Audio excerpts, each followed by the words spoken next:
Ladies and gentlemen, welcome to day 3 of the 14th Leadership Skills Development Summit 2021. If you're only tuning in today, then I must be honest with you, you have missed out on quite a fruitful and amazing program. However, we haven't lost you or left you in the desert. You can get a hold of the past 2 days on our YouTube channel, or you can even contact Cape Media to check what has been happening for the past 2 days.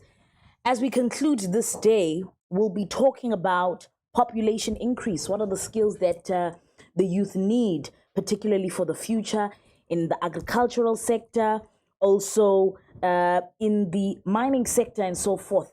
But I don't want to take up much of your time. But one thing that we can deduct from yesterday's session is that we need to learn not to share our doubts, but share our decisions. Furthermore, we need to learn not to share our problems, but really actively share our solutions. And this is what we gained from yesterday's amazing panel discussions that took us into the rest of the day.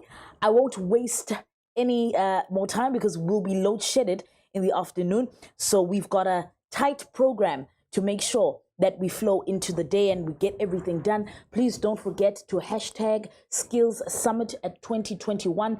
Visit all our social media platforms under Skills Development Summit 2021. And don't forget to check out our virtual exhibition so that you can interact and engage with some of our sponsors and the companies that are there. Without further ado and wasting any further time, I wish to welcome our keynote address that will kickstart today's program. She goes by the name of Mrs. Sharon van den Heever, who's the National Chairman at Association for Skills Development in South Africa. And she will be providing us a keynote address so that we can enter right into our panel discussion shortly after this. Over to you, Sharon, and welcome. Morning. How are you all? Very well, thank you. And I'm sure our guests that are tuned in should be good too. Great. Can I just go straight into our presentation? Welcome to all the participants and viewers. I'm going to just start the presentation off. Can I share our screen? Yes, please. Yes, please, you may.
Hi, Sharon, can you hear me? Yes. Okay, we haven't, looks like we couldn't hear you, but you can continue with the presentation. Are you sorted? Yes, Okay, fantastic. Please go ahead. it is playing. Okay, okay. Yes, Can it you is. hear? Yeah, now we can hear you. Okay.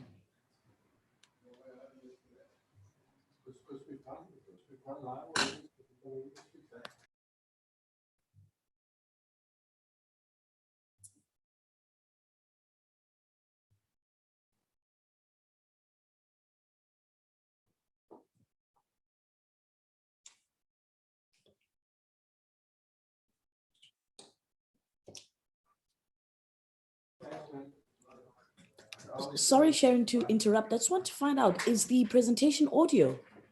Yes. Oh, we can't hear it. Okay. Yes, that's why Okay. we can't hear the presentation. Do So you want maybe me to start from? you can talk us through it. Talk us through it. All right. Let me take you through it. No problem. Thank you so much. I'm going to stop and just start from the beginning, if you Okay. don't mind, because I need to go to the presentation without the audio. No, with absolute pleasure. That's fine. Okay.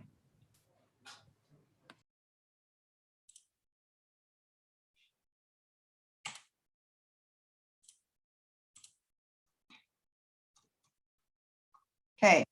Good morning, everybody. I just wanted to check, can you hear me? Yes, we can. Yes, we can, Okay, Sharon. great. So welcome to the Skills Development Summit for 2021. I'm just going to go through my presentation. I know we've got some technical glitches. I had done a recording over it, but we can share the recorded version with you at a later stage. So just basically, sorry guys, it's recording in the background. Can you give me just 2 seconds?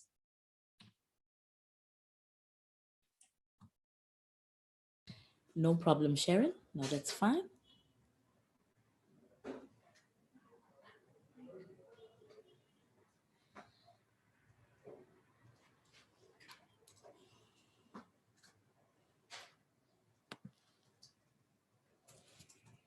It's the perfect opportunity for our delegates and participants to grab their cup of coffee because we had an early morning start.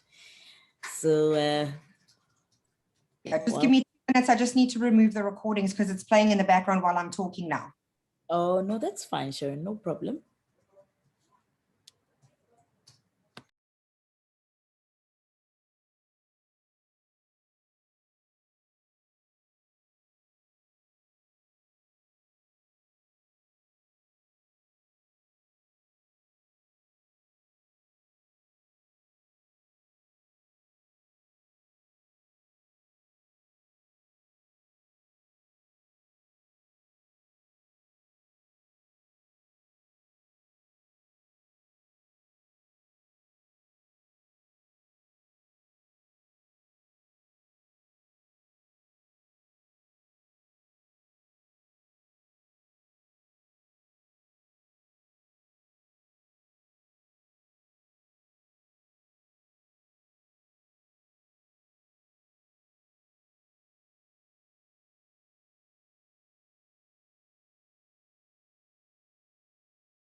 You?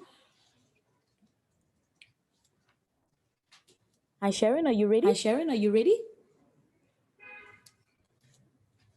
Okay, Sharon, I think your mic is on mute. Right, I'm ready for you guys to Fantastic. share our presentation. One moment. You sure?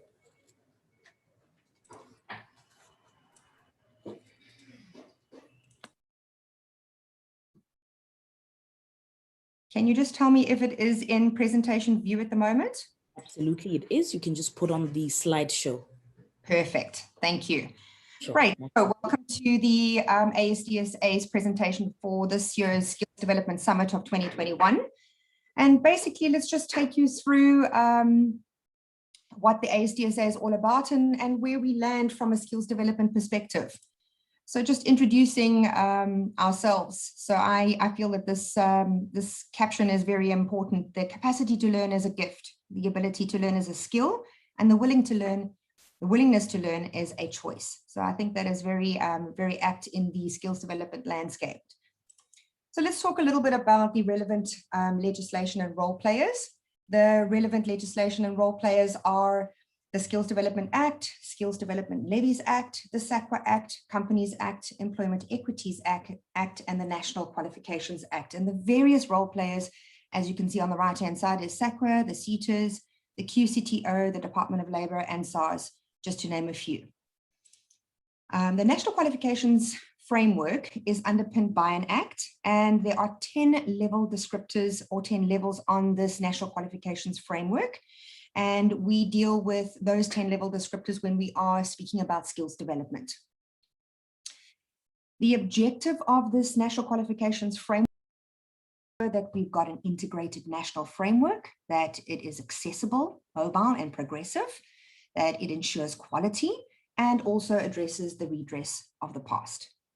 So let's have a look at what this framework looks like. So very basically, if you have a look, on the bottom left-hand corner, it's the General and Further Education and Training Qualifications Sub-Framework, which is that navy blue section. It deals with the first 4 level descriptors, and it basically speaks directly back to your schooling education, ending with your national certificate. Then above that is your post-school education and training, which is your higher education, and that speaks directly back to your higher education qualifications sub-framework, and that's the orange section, which is the level descriptors from 5 until 10. And then on the right-hand side is your occupational qualifications sub-framework, and that is your occupational certificates for your trades and occupations. So this just gives you a nice picture of what the National Qualifications Framework looks like. There has been a review of this, this National Qualifications Framework. They have changed some of the level descriptors on the occupational qualifications sub-framework side. So SAQA, the South African Qualifications Authority, this is an official body that was appointed by the Ministers of Education and Labour, and they basically oversee the National Qualifications Framework in South Africa and ensure that there's further development and implementation of this National Qualifications Framework. They coordinate those 3 sub-frameworks, the general education and training, the further education and training, and the higher education and training. And they also ensure that they advance all of these objectives of the National Qualifications Framework. So let's have a look at the 3 sub-frameworks. So the General and Further Education and Training Qualifications Sub-Framework is managed or overseen by Umalusi, which is your schooling sector. Then your higher education is overseen by the Council for Higher Education, and the Occupational Qualifications Sub-Framework is overseen by the Quality Council for Trades and Occupations, or the QCTO. So let's have a look as well. Under those sub-frameworks, you get private colleges, you get public colleges, you get universities, private and public, and you also get private training providers. So various different types of training providers and education institutions. Then under all of those sub-frameworks, in amongst all of those sub-frameworks are the sectoral education and training authorities, what we call SETAs. So those SETAs are there to have a look at the sector skills plans. They look at the trends in each of the sectors, and those sectors are the actual manufacturing and industry sectors that we are referring back to, and we'll go through the various different SETAs that we report into. We look at the skills that are in high demand, we look at the critical skills, we look at where the skills development are, and we also, the SETAs also accredit training providers and provide quality assurance for those training providers. So let's have a look at the various SETAs. There are 21 SETAs currently in South Africa. And as you can see, those SETAs speak back to various different sectors within industry. So it is the agricultural, banking, construction, chemical industries, and each of those SETAs will speak directly back to the various sectors. And the training that takes place in each of those sectors, the SETAs oversee those training providers within those various sectors. These are the balance of the seaters. So as you can see, there are the 21 different seaters, and they do cover the entire spectrum of seaters in industry. This just gives you an idea of all the different logos of the seaters that we deal with when we are submitting our annual workplace skills plans and annual training reports. So let's talk about one other aspect of skills development and the Quality Council for Trades and Occupations. So what is the Quality Council for Trades and Occupations? It is a council that was established in 2010 in terms of the Skills Development Act, and its role is to oversee, design, implement, assess, and certify the educational qualifications that fall within that sub-framework. So those trade qualifications, things like welders, boilermakers, and various other trades that fall within the trades categories from 1 to 8. That is what the QCTO ensures that they are designing, developing, and implementing. They also don't quality assure the actual training providers, but they do accredit the training providers as well. So the QCTO's partners that are involved here are the CETAs, the professional bodies, and quality assurance partners, people like SICA and HPCSA, SABPP, the accredited training providers, SAQA, and then, of course, the ASDSA with their SDFs.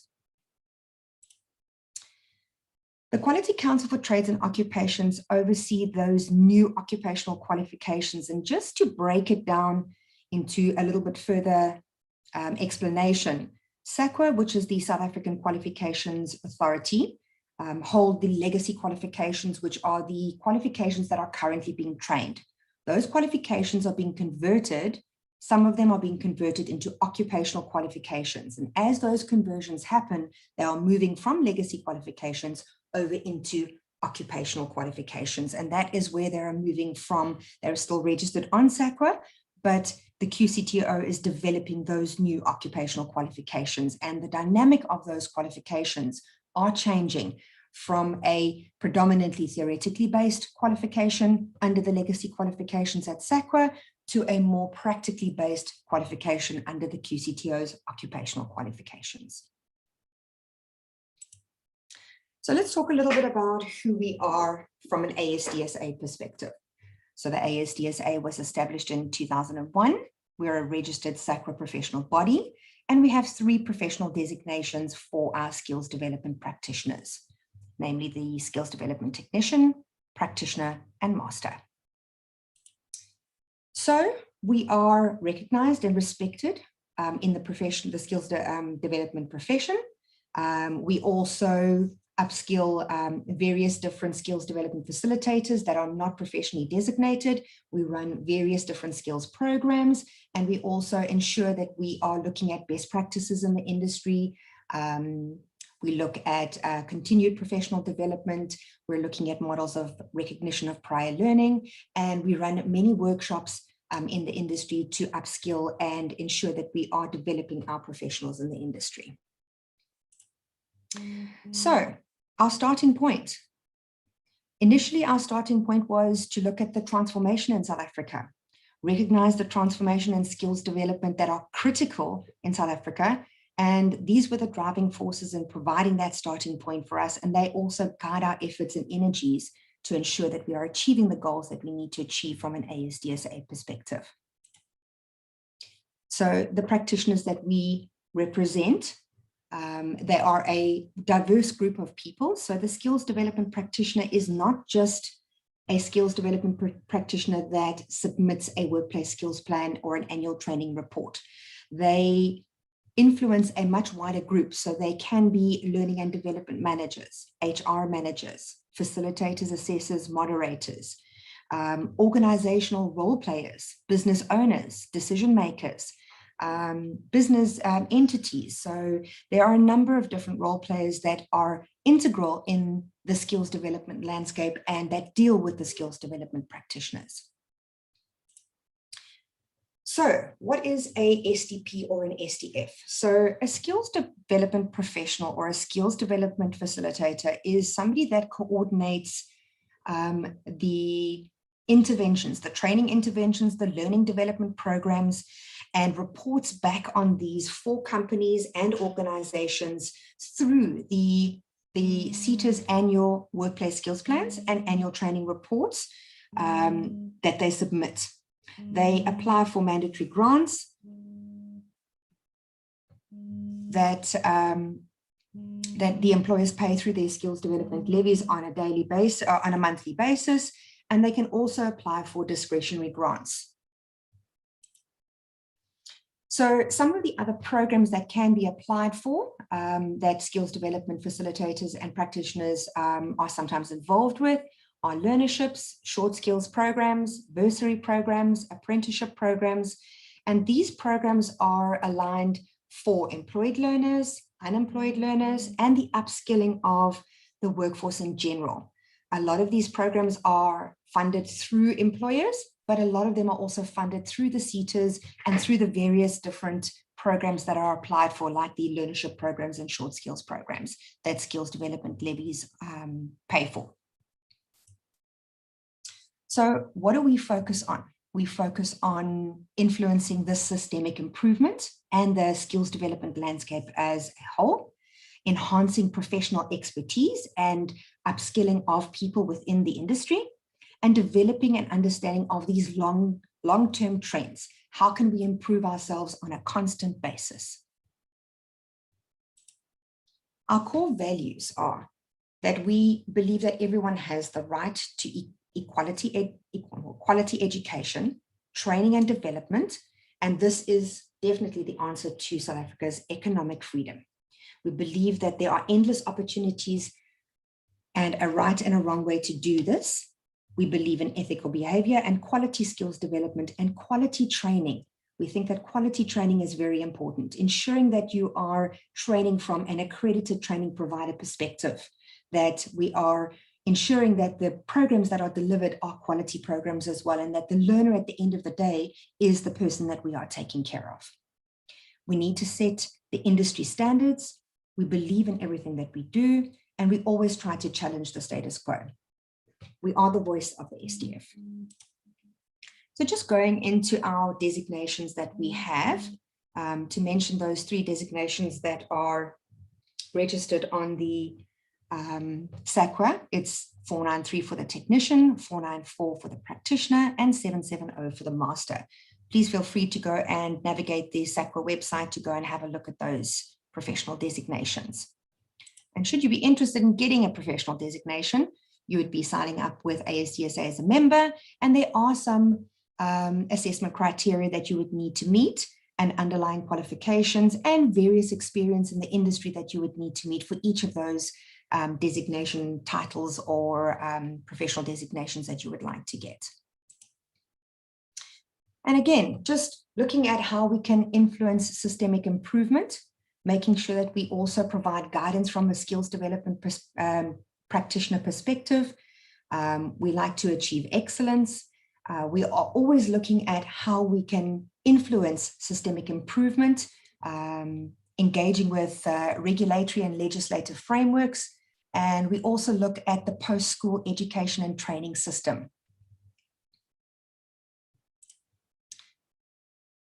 We're continually enhancing professional expertise. So the way that we do that is by initial professional development, and that is registering as a skills development practitioner with a professional designation. But enhancing this is also what we call continued professional development. And I know in the industry, a lot of people are referring to CPD points. So professional bodies refer to CPD points on a regular basis. And this CPD points is all about your own professional development, continually staying current, relevant, and continually developing yourself to ensure that you are achieving excellence and that you are growing your career path. And that's how we always ensure that we are moving towards our goals within our career paths. So developing an understanding of long-term trends. How we do this is that we ensure that we are researching various trends from a national and international perspective. We have technical committees and certification committees that do engaging in the field and provide us with guidance and advice. We also collaborate with other professional bodies on best practices in the industry, on recognition of prior learning, and on CPD and how they deliver their CPD programs to ensure that we are enhancing the CPD programs that we deliver from an ASDSA perspective. We often involve ourselves on position papers and respond to legislation and calls for comment where the DHET or the Department of Labour are asking us for calls for comment on various issues in the industry. So why do I need an ASDSA professional designation? I think the most important thing to understand is that a professional designation demonstrates competence. It demonstrates that you are serious about your profession, that it gives credibility to your profession, that it ensures that you are continually improving as a skills development practitioner, and that you are serious about your career growth, that you want to keep in good standing with national best practices and trends and continue that upward trajectory. So this is just what is involved in the continued professional development. It is competence, it's showing expertise, it's showing that you are continually engaging in the current practice of what you are doing. It shows your skill and that you are in that occupation and that you have a career path and that you're constantly training and improving and developing yourself, that you remain motivated and working towards specific goals.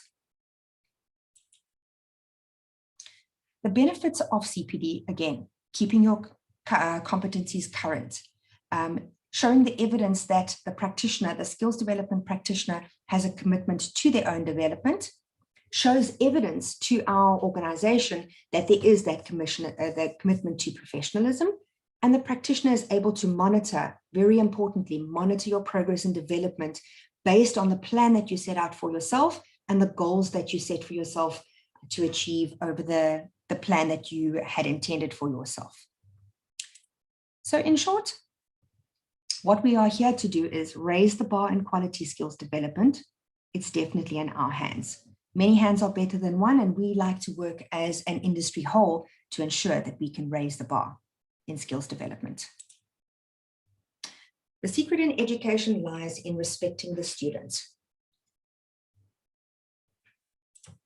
Thank you, everybody. I really appreciate giving me this time to deliver some information about our sector and about our professional body. And I'd like to open the floor now to give opportunity for any questions or clarity or anything that you'd like to ask. Thank you very much. Thank you so much, Sharon. Definitely the questions will be posted on our online platform, and should there be any specificity in that regard, we'll make sure that it's forwarded to you. But we do want to thank you so much for your contribution, and we appreciate the Association of Skills Development in South Africa for being one of our sponsors for this event and making sure that we discuss skills and we implement them. So thank you. Yes. For telling us about the compliance that we need to adhere to as colleges, as practitioners, and so forth. And we will be in touch. Thank you, Sharon. Thank you very much. Sure then. Well then, ladies and gentlemen, that was Ms. Sharon van den Heever, who was the National Chairman of the Association for Skills Development in South Africa. We are now going to engage in the panel discussion shortly after this.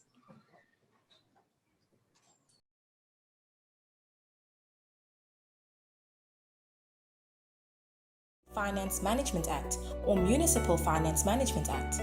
Do you know your legislative compliance requirements? Do you want to craft perfectly written minutes?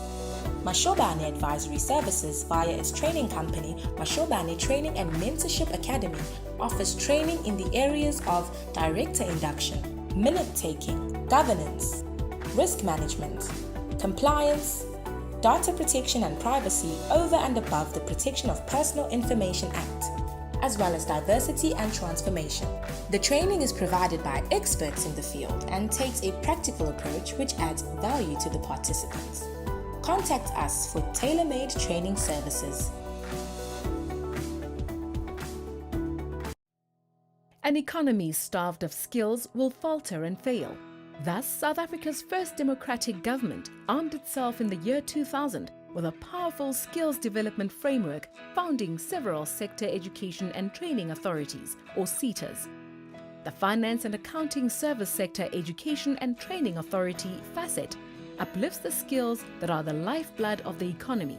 The accountants, investment managers, auditors and finance managers who control the purse strings and wealth management and who make the funding decisions that advance the country.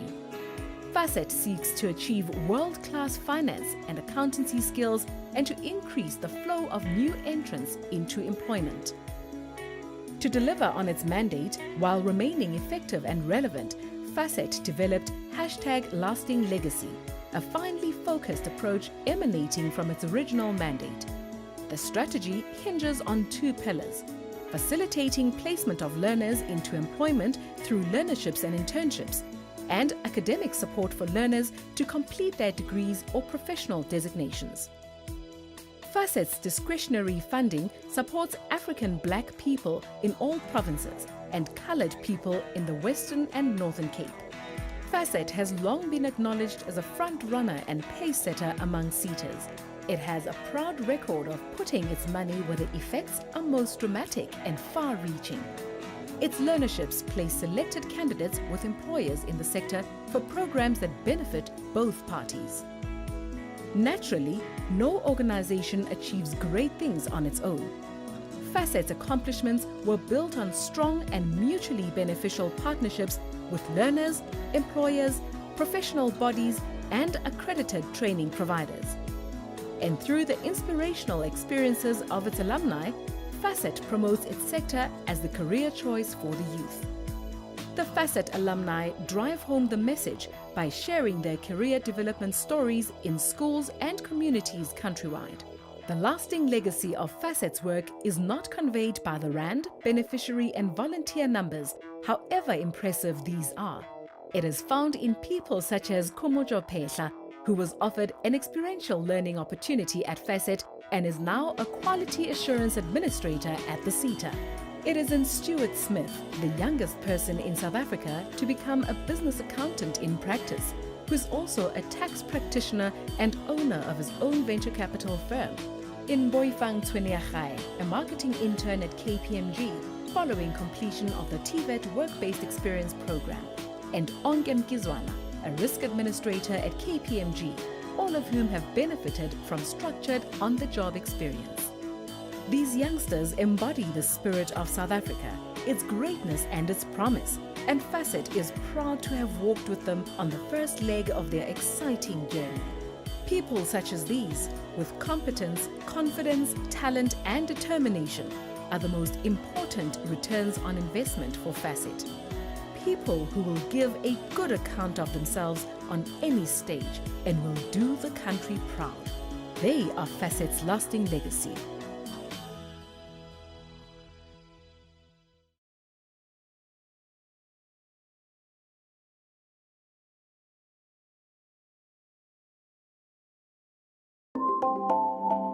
The HRDC is a multi-tiered and multi-stakeholder advisory body established in March 2010 to advise our Deputy President on the need for implementation of the Human Resource Development Strategy and related policies, such as the coordination, development and nurturing of all efforts which can be utilized to stimulate a culture of learning and training for all South African individuals and groups by empowering and providing them with fundamental skills for the various job sectors.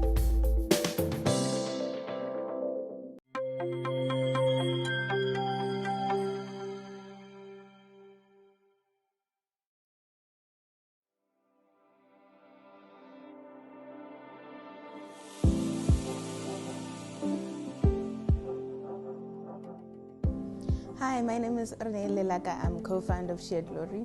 And I'm Duduetsang Seletse, also co-founder of Shared Glory.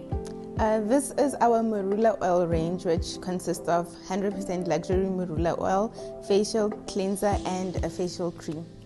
Our products are great for skin because they are rich in vitamins A, E, and C, oleic acids, and amino fatty acids. They assist in the production of collagen, great for all skin types, even acne-prone skin, because it's a very light oil and absorbs easily into your skin and doesn't clog your pores. Our oil can also be used for hair, which absorbs also into your hair and nourishes the hair. You can also use it for an oil cleanse while doing your double cleanse with the cleanser and then applying your cream afterwards.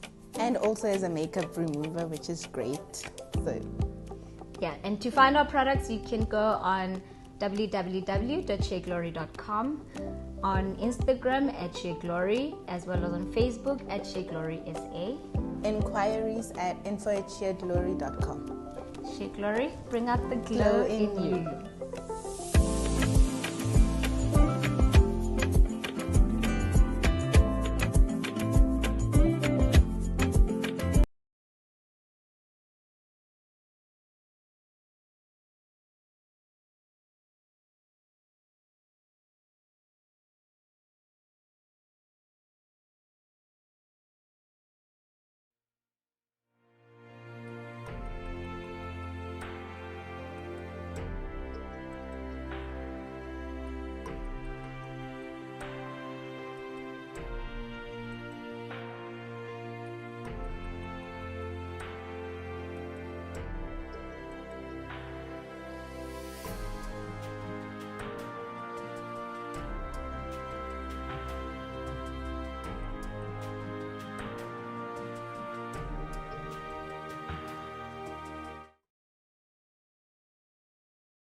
Ladies and gentlemen, welcome back. We are tuned into the 14th Leadership Skills Development Summit.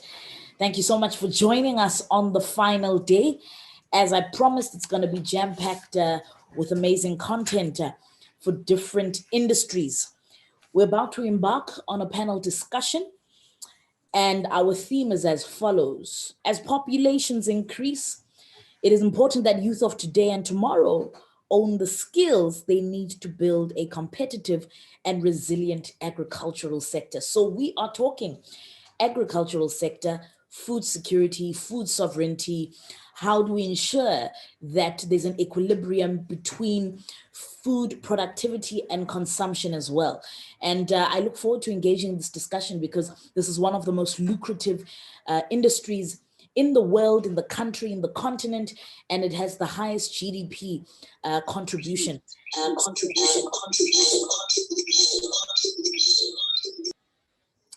Okay, with us, we have joined, and some of our panelists will be tuned in. We have Precious Grihe, who's the Regional Gender Inclusivity and Youth Advisor at Solidaridad Network. She will be joining us soon.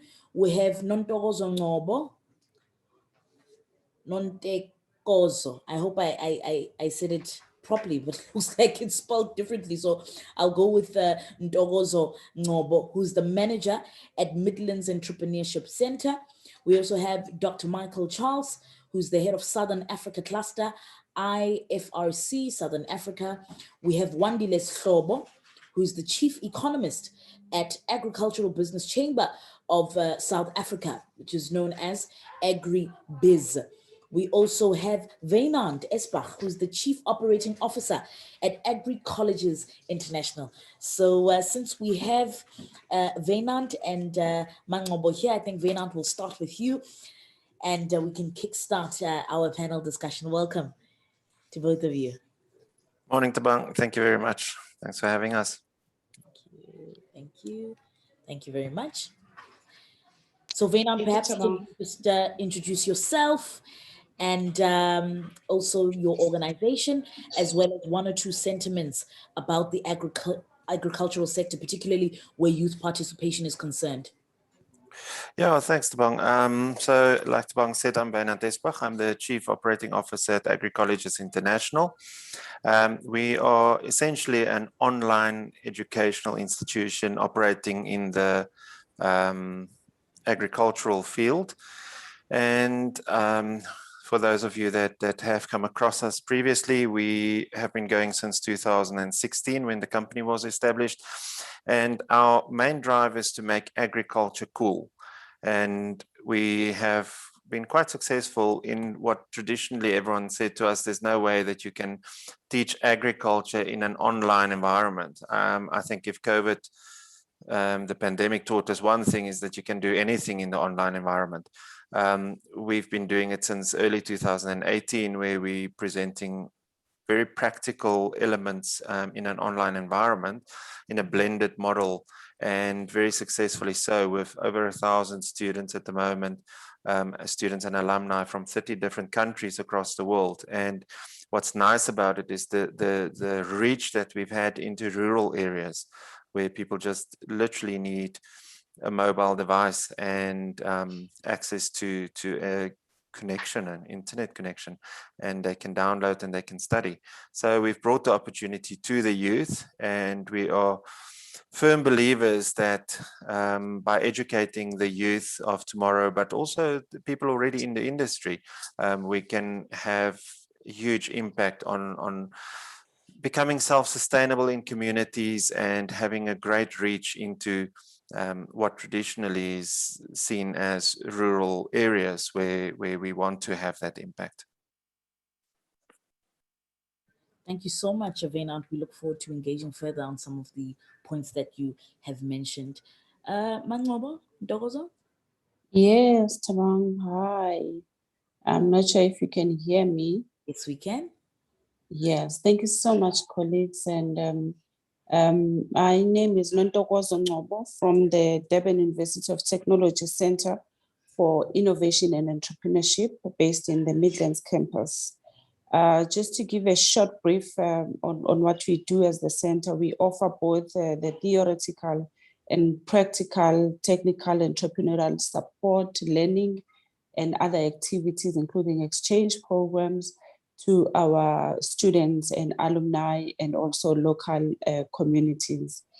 And amongst other activities of the center is the creation of the Agri Hub, which has been identified as one of the core programs already in order to drive the economic growth within our communities and also in the province.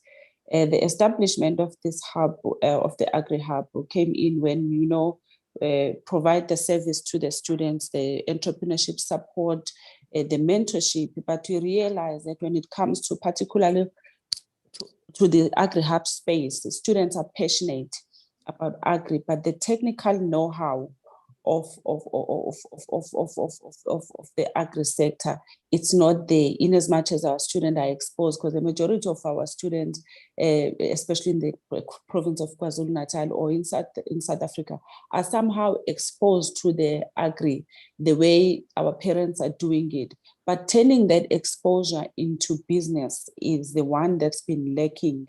So now we realize that we're offering this business support, the mentorship, and everything, even mobilizing funding and facilitating markets on behalf of the student.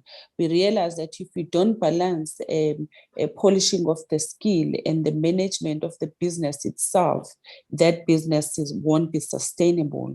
And so now we introduce this wing, which is the Agri Hub wing, amongst other practical learning spaces, like we have the Tech Hub being established as well, especially in this area or in this campus where we located right in the heart of the community of Edendale, Imbali, and the Midlands area. So the establishment of the hub came in right about because of the need, and also the knowledge creation, the knowledge transfer in the agri sector being limited to these young people. So yeah, thank you. Thank you very much, Ndogozo. Thank you. Precious, shall we go to you? Please introduce yourself, your organization, and your sentiments regarding the current theme that we're discussing. Hi, Precious. Precious, I'm not sure if you're on mute.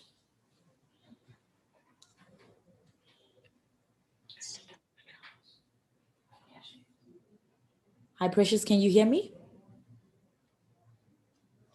Okay, whilst we wait for Precious, maybe can we go to Dr. Charles? Yes, good morning. Good morning. Thank you very much for having me on this. I'm really, really excited in terms of the conversation. So my name is Michael Charles. I am the head of the International Federation of Red Cross and Red Crescent Societies. It's a membership organization, and we are 192 members globally. That means in 192 countries, there is the Red Cross, Red Crescent movement. So here in South Africa, we have the South Africa Red Cross. My portfolio covers 10 countries in Southern Africa, and really excited to be part of this dialogue in terms of how we operate when it comes to agriculture and the youth. I think for me it is really pertinent that we're able to bridge the gap. And we see a lot nowadays that our youth are not willing to go into agriculture. So from our perspective, we're seeing how we can make agriculture more attractive to the youth. Really starting at the grassroots level and making sure that we see the benefits of it. Currently I'm actually in Richards Bay in KwaZulu-Natal, where we have funded a project, and we'll be going in a couple of hours to the field, where we have been able to support some backyard gardening, support families when it comes to agriculture and livelihoods, and really excited in terms of taking the conversation forward. Obviously, there's a lot of innovation that we need to link into this in terms of youth, agriculture, livelihoods, innovation, the digital divide, and really looking forward to bringing examples of what we are doing into the discussion. So I think I'll stop here, Taban, and hand back to you. Thank you so much, Dr. Charles. Thank you. That is well noted. I think I'm going to try to go back to Precious. Precious, are you with us? I know you are here, but just unmute yourself and let's see if you're audible.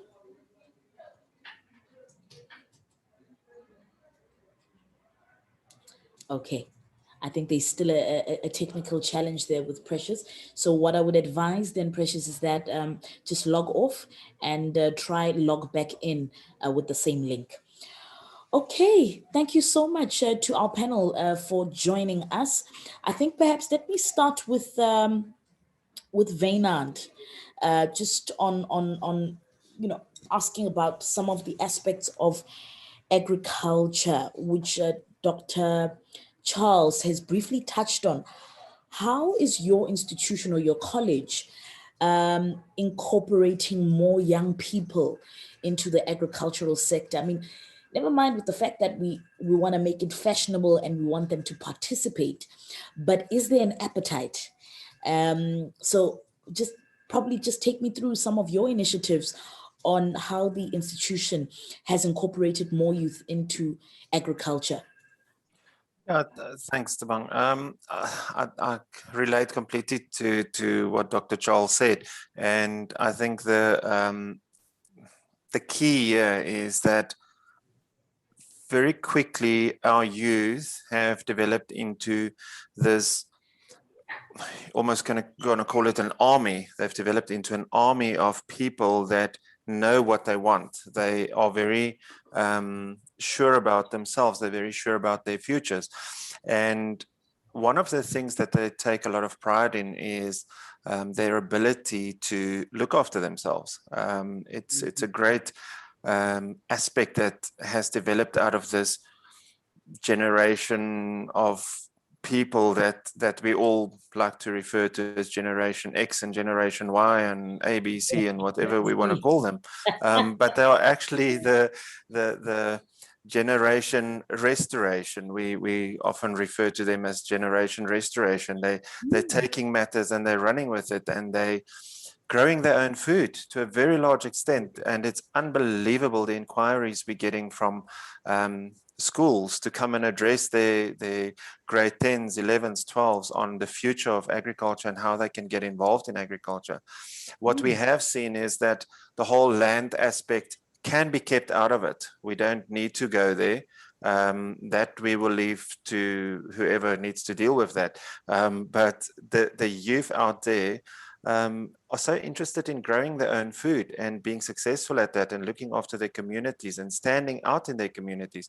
One of the projects that we're involved in is specifically looking at sort of impact funding from Europe and bringing it into community development in agriculture. And through this, we spent the last 6 months identifying projects across Africa, not just South Africa, but across Africa. And the people we get to meet is so diverse. And the most amazing part is that they vary from between 19 years of age and 35 years of age. And they're running these very successful community projects, growing fruit, growing vegetables. We were in Thohoyandou Venda area the other day, and unbelievable impact of agriculture there is mind-blowing. You drive through those rural towns, and instead of having lawns and things outside their houses, they all have vegetable gardens. They're huge patches of vegetable gardens with fruit trees everywhere. That's the impact that agriculture can have in a community. The youth itself, I think we are blessed to have this opportunity for them to take matters into their own hands. And what better way to do it than with a link to technology? Believe me, there's this talk about bridging the digital gap. You will be surprised when you get into the arena that we function in. The ability of our youth to function on technology is unbelievable. The connectivity, yes, data is expensive, but most of the people get around that by utilizing Wi-Fi hotspots. Government has gone a long way to bringing Wi-Fi hotspots to municipalities, to libraries, to a lot of the restaurant groups have Wi-Fi at their facilities. So through these things, we're really having an impact in agriculture with our youth. And I think that's what makes it so exciting for all of us, is that we can really get involved and take agriculture and food security to the next level by educating the people. Absolutely. Thank you so much. Ntokozo, may I ask you to come in there just on, I mean, as an entrepreneurship center in the region of KZN, where we know there's a lot of arable land and greenery and so forth. I mean, South Africa is richly blessed with that. What are the challenges that the youth have encountered, just in your experience with working with young people at the center? Thank you so much, Tabang. And I was just acknowledging what Wayne was saying, and also Dr. Charles, on the youth not being interested in the agri. So one of the biggest challenges the youth is seeing, in as much as the youth has the exposure in agriculture, but they look at it as this hard work, old-fashioned kind of a thing. And yet this is what is accessible to them, what's within their means. When our approach, when we talk to our young people in the entrepreneurship programs, is that is first look what's within your means. What do you have right there? Others will say we have a land at home, but why are you not utilizing it?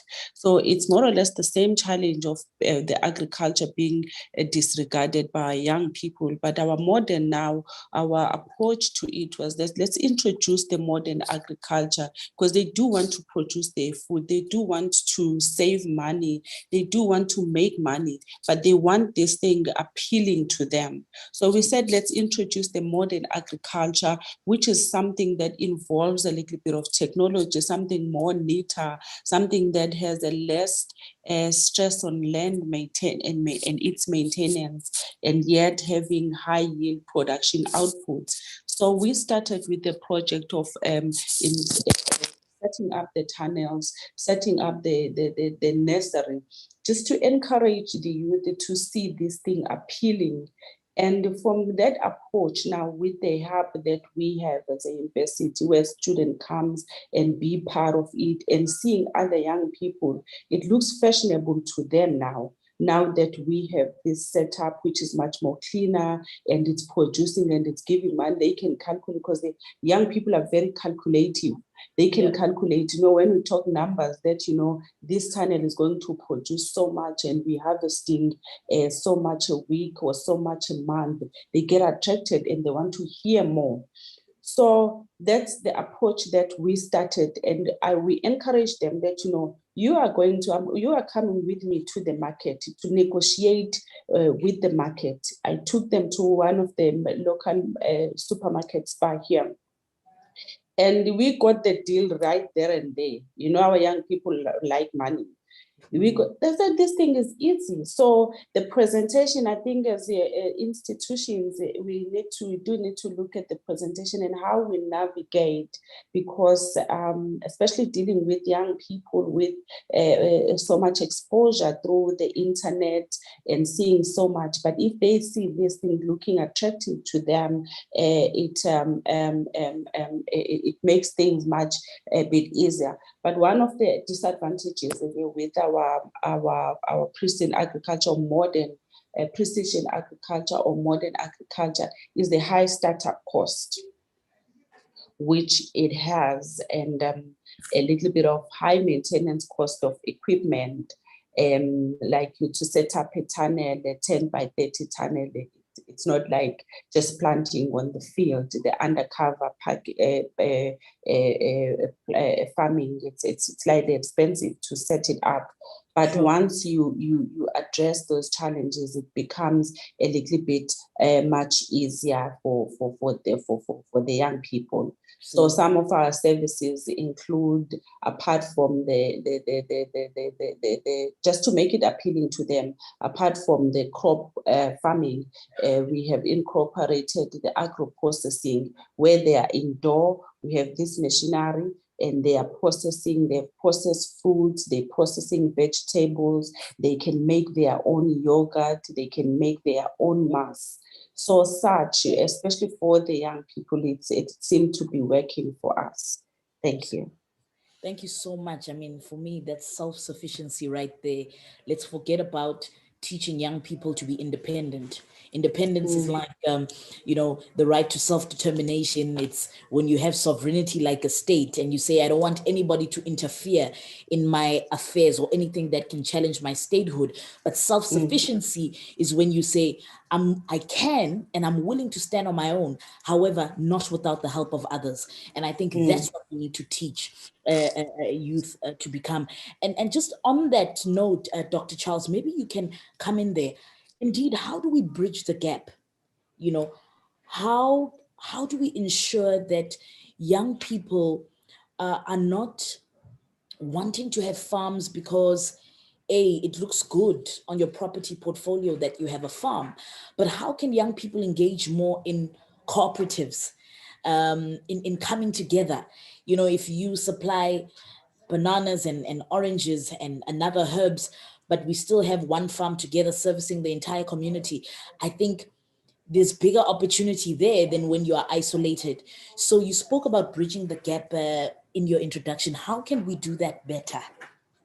Thank you very much, Tapanga, and very interesting. And that's what we as the Red Cross movement try to do in terms of our various projects, really bringing the youth together, not as individuals, but really bringing them together in terms of this communal living and helping each other. In the spirit of Ubuntu as well, as we say in Southern Africa or in South Africa, I am because you are. So how do we coexist for our better good and for our community? And this is exactly what we do in terms of working at the very local community level in terms of getting communal plots and asking each of the members, the youth, to plant a different crop.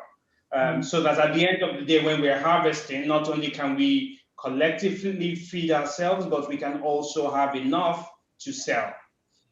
So we are gradually moving upwards, and our model is to work through volunteers. And in South Africa, we have over 6,000 volunteers nationwide in the 9 provinces, and most of our volunteers are youth. So we're really trying to catch them young. We're really trying to move together with them and also learn from them in terms of what are their needs, what are their aspirations, and how can we ensure that we walk together in this journey. There is, the phenomenon of urbanization. So a lot of people moving from the rural areas to the urban areas. They come to the urban areas, there are no jobs, they're unemployed. And what we are saying is, you have land back home. Why don't you go home? Why don't we, support you with seeds, with tools, with the right techniques, so that you can start to have your own income and really live a good life. So our approach is to look more longer term, and we have a 10-year plan, which is what we call the Zero Hunger Plan, which is really looking at, if you look on the continent, and South Africa inclusive, most of the smallholder farmers, most of the farmers are smallholder farmers, and out of them, 70% are women.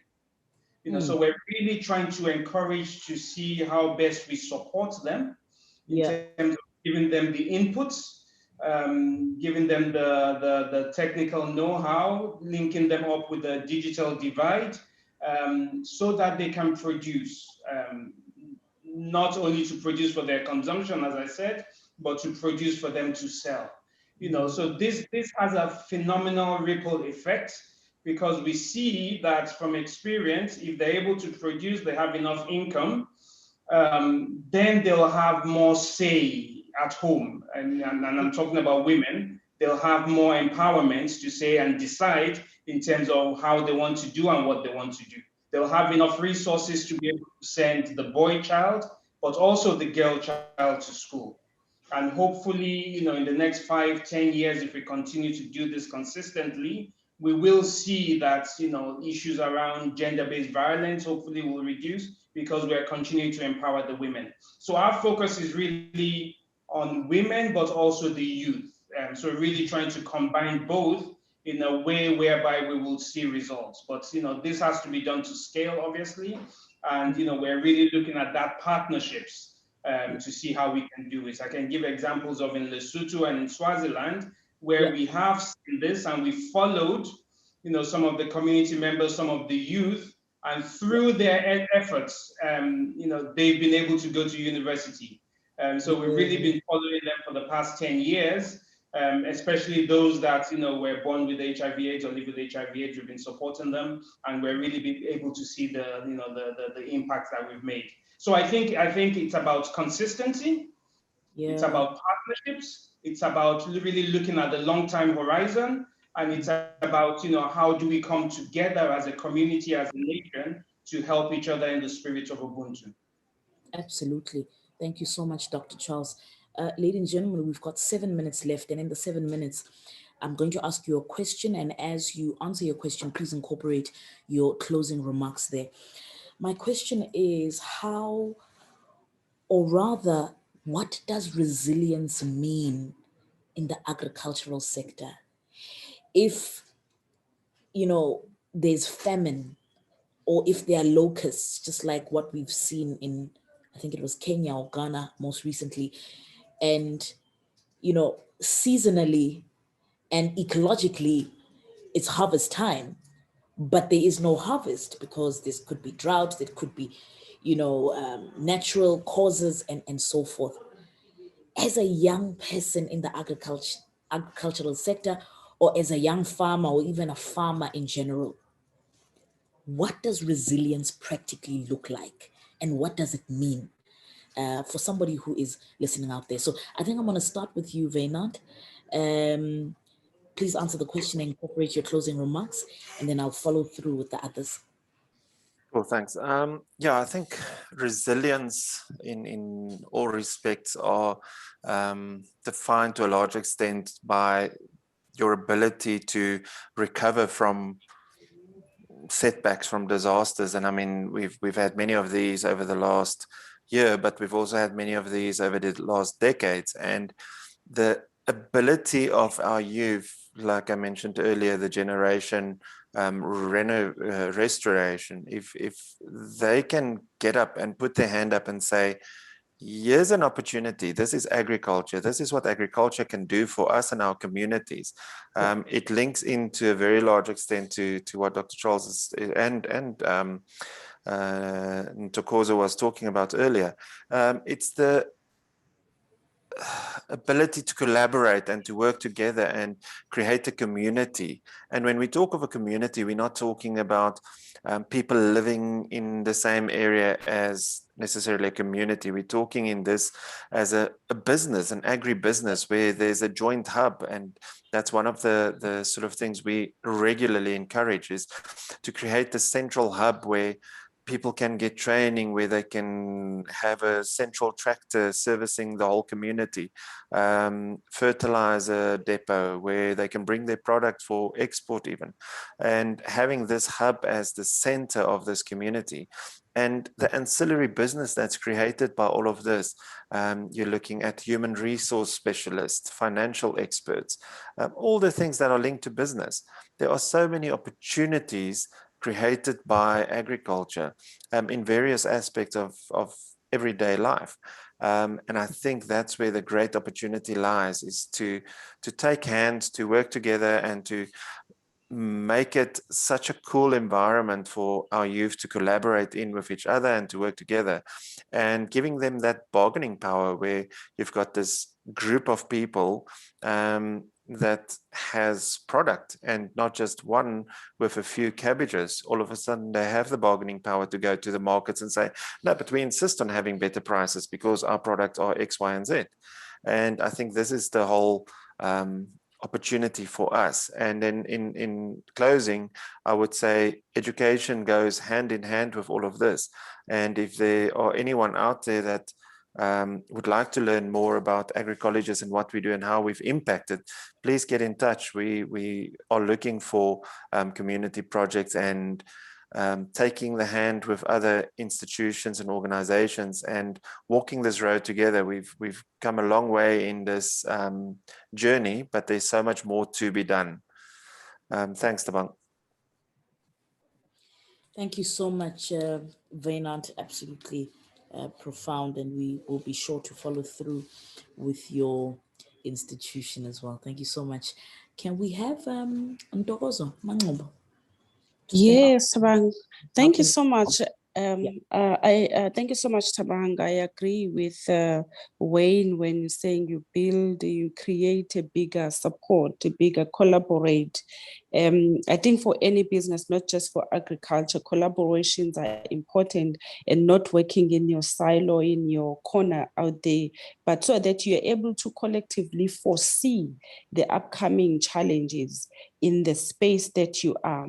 The one thing that we're encouraging our young people is that be able to work together so that when there's a problem, you are able to also recover quickly as a team, because if you work alone, this thing will hit you so hard. Agriculture on its own, it's not easy.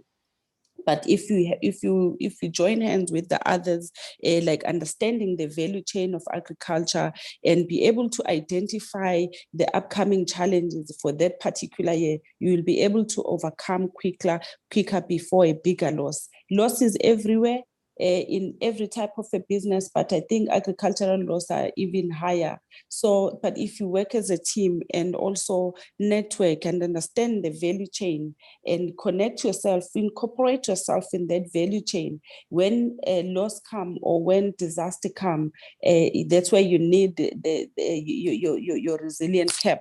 To put it on and together with your peers, your colleagues in the space. So my encouragement as we close to our young people, that, we had pandemic, we still have other things coming, we had other challenges coming, we already have existing challenges as a country and globally, but people are always eating.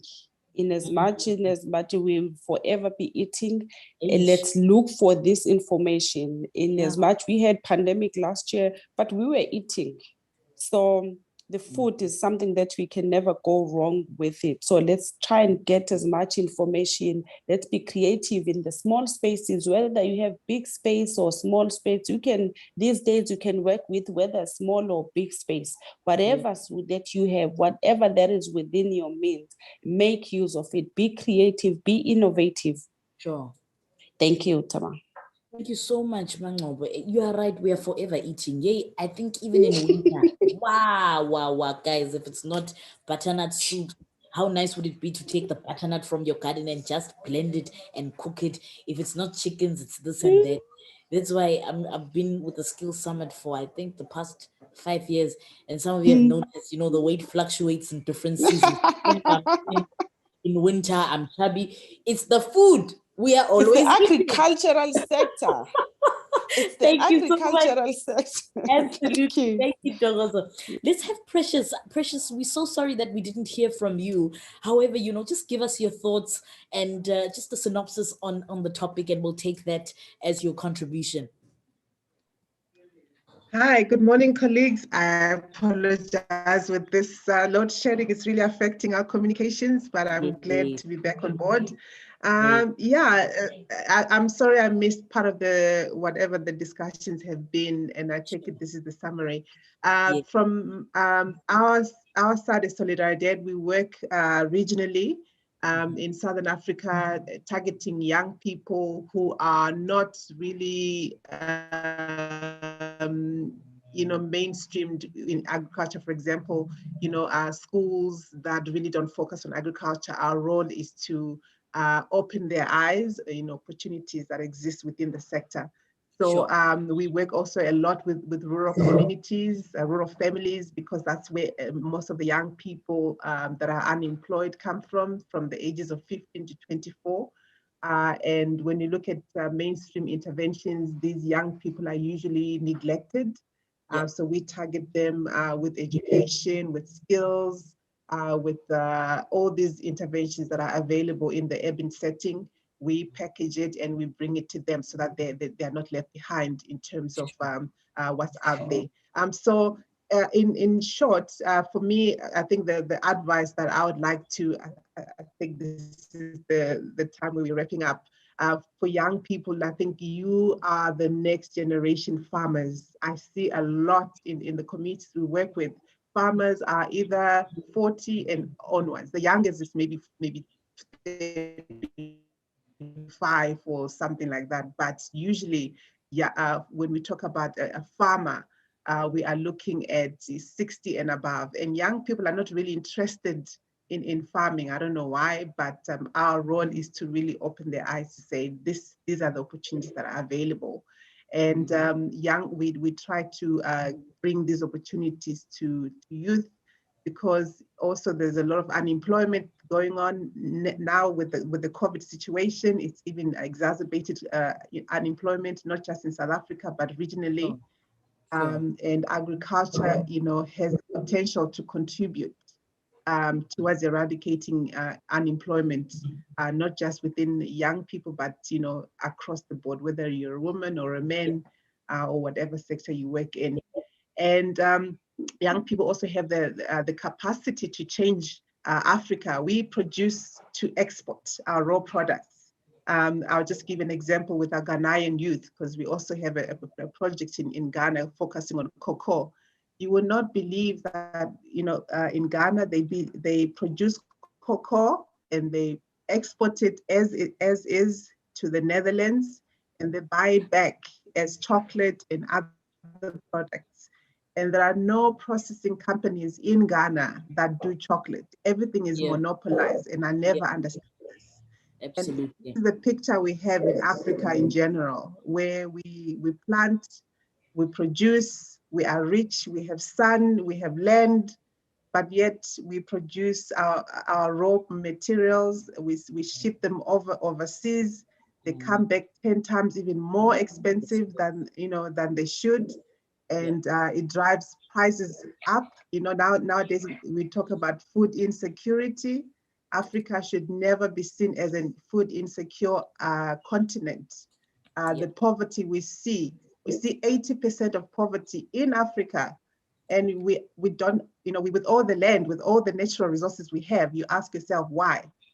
Because we need to now, young people need to be introduced we need to industrialize Africa basically, and young people have the capacity to do that. We have 60% of youth in Africa, this whole energy that other continents don't have, and we should be capitalizing on our youth to promote industrialization, process our own products here in Africa, create our own engineers, our own technical experts. I'm so sorry. I'm gonna have to come in there because Yes, we're out of time. We have to close it. I'm so I'm so sorry. sorry. So thank you so much. But relevant inputs there, especially the need to develop the tertiary aspect of our agriculture. Dr. Charles, please Absolutely. come in there. Just please conclude for us, literally 2 sentences, so we can close shop. Otherwise, I'll be fired before the end of day 3. I don't want to be fired, so I'll make it really short. I really do agree with my previous speakers. It's about co-creation. You know, we are in this together. We need to support our youth. I hope next year we will have the voice of the youth on a platform Absolutely. like this. Yes. At the Red Cross, we're also trying to create a platform where we have regular engagements with the youth, led by the youth. So in terms of agriculture and the youth, let's see more of that. And please hold us accountable as leaders. So this is really going out to the youth. Continue to hold us accountable, because you are the future of tomorrow. But what we do today really, really gives back in terms of what will happen tomorrow. So thank you very much for this platform, Tabang, and to the other panel members. Thank you so much, Dr. Charles, and to everybody else. We certainly will keep in touch.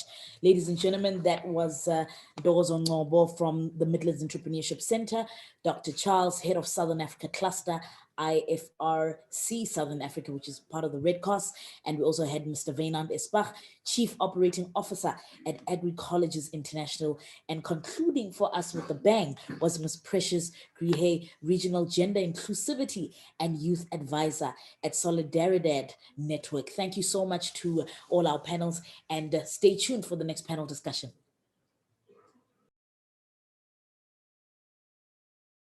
I am a qualified attorney. I got my qualification at the University of Pretoria, where I studied for my B.Juris and LLB. I've also done international courses such as aviation law with IATA in Canada. I'm also an editor. I did my editing certificate with UCT. I'm currently studying towards my master's. I'm writing my submission paper to be, considered by VRITS, to do a research master's due to the time constraints that I have to attend classes. So I'm hoping to finish that this year. I'm a married mom of 2 children. We'll be married for 20 years this year to an awesome guy. So I do count myself lucky to have this platform where I can share a little bit about myself. The Mashobani group of companies is actually a journey that I've been on to finally get me here. We started firstly by having the Mashobani Advisory Services, which then gave rise to Mashobani AM Attorneys Incorporated. Lastly, then we have our mentorship program that we have formalized, which is Mashobani Training and Mentorship Academy. And together, those 3 companies, they are, aligned in such a way that they have synergies. So my team of 5, we basically work across. So there's no one that is staying in a specific area. We all multitask, which makes us a very lean team, but high impact. Because what we want to do is to pass on that value to clients so that we do not have to, factor in all these other costs by having a big team whereby we can be nimble, small, but high impact. So, and the aim with the group is to just basically change the world. My vision is to open doors, for people like me who would not have access to the specialized areas of law in which we operate in as a boutique law firm. The mentorship program, which is very close to my heart, is geared towards identifying, those rough diamonds. And our mentorship doesn't only focus on the legal side of things. We have mentees in all fields, science, HR, marketing, because knowledge is knowledge. Skills transfer is skills transfer. So we transfer soft skills, also coping skills, because most of our mentees are quite young. And the working field can really just be something else if you don't have anyone to, to guide you. So all 3 businesses, whether it's via the law firm, where I share my experience with my mentees, whether it's via the advisory, where I mentor company secretaries, group company secretaries, in terms of how, to deal with certain matters, any toxic environments, and through the training and mentorship academy or the formalized program where we actually do spend time with the mentees. I mean, I mentor anytime, Saturday, Sunday, I'm just a phone call away, from the mentees. If you could tell us a bit about the mentorship journey, as well as Mashobane training and the mentorship academy and your formalized program.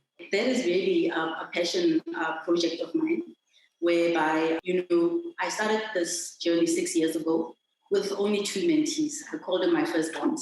I mean, these were people that were highly intelligent, but they were so misplaced in terms of where they were working. I mean, it was tough at the beginning because I am a taskmaster.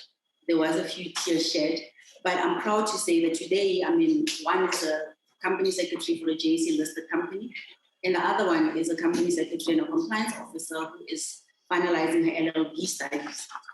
So having seen that impact on the 2 ladies' lives, I realized that, there is much more that we can do. So we have about 20 mentees, and we have added 2 other mentors, Advocate Funeka Tema and Dr. Zwonile Gumbi, who have joined, and Dr. Pulani Molokwani, who have joined, raised their hands to come in and assist. And I mean, these are highly skilled, individuals that are in the nuclear space, they're in the science space. So you can see that we don't just bring in people that, let me say, like one skilled. All of them, we are lifelong learners, but we pass that learning on. And just to mention as well how I learned about mentorship, I didn't know about mentorship at all. So 12 years ago, I was working with Cheryl Carolus, and when my contract with her ended, she actually asked me, don't you want to be my mentee? I mean, with my degrees and everything, I was like, what is that? And she says, no, I will be like your older sister, and I will help you walk the path of life. I mean, on the spot, I said yes, right? Because who says no to Cheryl? So I said yes. I didn't know what it was going to entail, but then I quickly went to the dictionary, and the definition was different to what actually happened in my life. And she's been my mentor for the past 12 years. And all she ever asks me when we have our sessions is that, Anastasia, pay it forward. And that's why this academy came to be, because I'm not the person that I was because of the lessons that I've been getting. I mean, and the access that I've been getting, the information that I've been getting, from someone like Cheryl. It goes to a point where I needed counseling. She referred me for counseling. I needed coaching. She got me a life coach. So we are just replicating that model that her company actually started when they started their mentorship program, by looking for people within industries to help people look for jobs. I mean, I've got 2 of my own mentees that work in the practice, because they are just amazing. And I think there are people who have been overlooked, and companies want people with skills, but they're not ready to invest in training people. So my guys, no skills.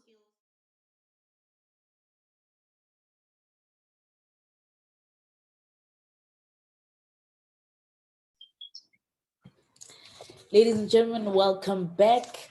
If you've just tuned in, you missed out on quite an amazing discussion on resilience in the agricultural sector. However, not everything is lost because it's about to get heated. We don't, we don't play games at the Skills Development Summit. We underpromise and we make sure that we over-deliver. So without wasting any further time, we are now about to embark on a panel discussion around the value of skills development and mentorship in partnership with the Mashobane Advisory Services. And this will be chaired and led by the facilitator, Miss Anastasia Mashobane, who's the Group CEO of Mashobane Group. So without further ado, ladies and gentlemen, allow me to welcome Miss Anastasia Mashobane. Over to you, ma'am. Good morning, and thank you so much, Tabang, for this opportunity. It's such a prestigious opportunity for us. And I mean, with the kind of panel that we have managed to put together, I believe that all the attendees will really get benefit from hearing from their expertise and also, what they have been doing in, in the area of skills development and mentorship. But because we host webinars every second Thursday morning at the Grill Room in Sushi Bar in Brooklyn, our tradition is to start with a poem, and I will start with that. It's about the man in the arena. It is not the critic who counts, not the man who points out how the strong man stumbles, or where the doer of deeds could have done them better. The credit belongs to the man who's actually in the arena, whose face is marred by dust, sweat, and blood, who strives valiantly, who errs, who comes short again and again, who spends himself in a worthy cause, who at best knows in the end the triumph of high achievement, and who at the worst, if he fails, at least fails while daring greatly. So that this place shall never be with those cold and timid souls who neither know victory nor defeat. And this was written by Theodore Roosevelt. I believe this is a very apt introduction, to the discussion that we will be having as a panel, because we are in the arena. We are moving forward. We are carrying battle scars, but we are not giving up. And as we grow and as we fail forward, we take those along with us that need those opportunities. So as you've introduced, I'm the group CEO of the Mashobane group of companies. Our companies consist of Mashobane AM Attorneys Incorporated, which is a specialist law firm, a boutique law firm only specializing in 5 areas of specialized law, one of them which is ICT and aviation law. We also have Mashobane Advisory Services that provides governance, expert governance services. And lastly, which is really my passion project, is the Mashobane Academy of Training and Mentorship. So just to tell you a little bit about my mentorship journey, I was introduced to mentorship 12 years ago by my current mentor, Michelle Carolis. I didn't know what mentorship meant, so I had to go check the dictionary before I actually had said yes. And I mean, what I got for the past 12 years is different from what any dictionary could ever have prepared me for. My promise to her was that I will always pay it forward, which is basically what this day is about. This is what led us to this moment here, where by keeping my promise to my mentor, I am able to pay it forward and take those along with me who would never get opportunities to work in these specialized areas. But not only that, but to find those people that people overlook. Our mentorship cuts across many, many areas. We don't only have lawyers, we've got CAs, we've got, struggling, students that are just trying to make it. One of my favorite mentees, if not that all of them are not my favorite, is Jack. He's a trolley porter by day, but he studied mechanical engineering. So if I had not looked at Jack and asked myself, there is a story behind this person, I would not have known this amazing human being that every day he pushes his trolleys quietly and at night he studies. And I believe that I've been put on this planet and on this, just here to make a difference in people's lives. And you'll hear that coming through from the panelists that we'll be discussing. They will be going more into detail about the practicalities of how they actually are applying their skills and also how their mentorship journey has led them to where they are, but in also giving pragmatic ideas and solutions of what we can do as a country. It's not time to be asking what the government can do for us. It's time for us to be saying, what can we as citizens do to help the government? And with that, I'd like to introduce my amazing panel. First up is Mr. Lungile Mabeke. He's the Managing Director of Bulumko, Corporate Law Advisors and Consultants. Dr. Pulani Molokwani, she's the founder of All Environ Pty Ltd. Yvette Hardy, National Director, ACITESH, South Africa, and Mr. Ellis Lavemba. And before I hand over to Yvette, I would like to say all protocol observed. Thank you for everybody that is attending. I know we are in the middle of load shedding, but from the bottom of my heart, you could be anywhere else, but you're here with us. Without further ado, Yvette, over to you. Thanks so much, Anastasia. And I'm going to be sharing my screen while I talk. It's wonderful to be with you all today.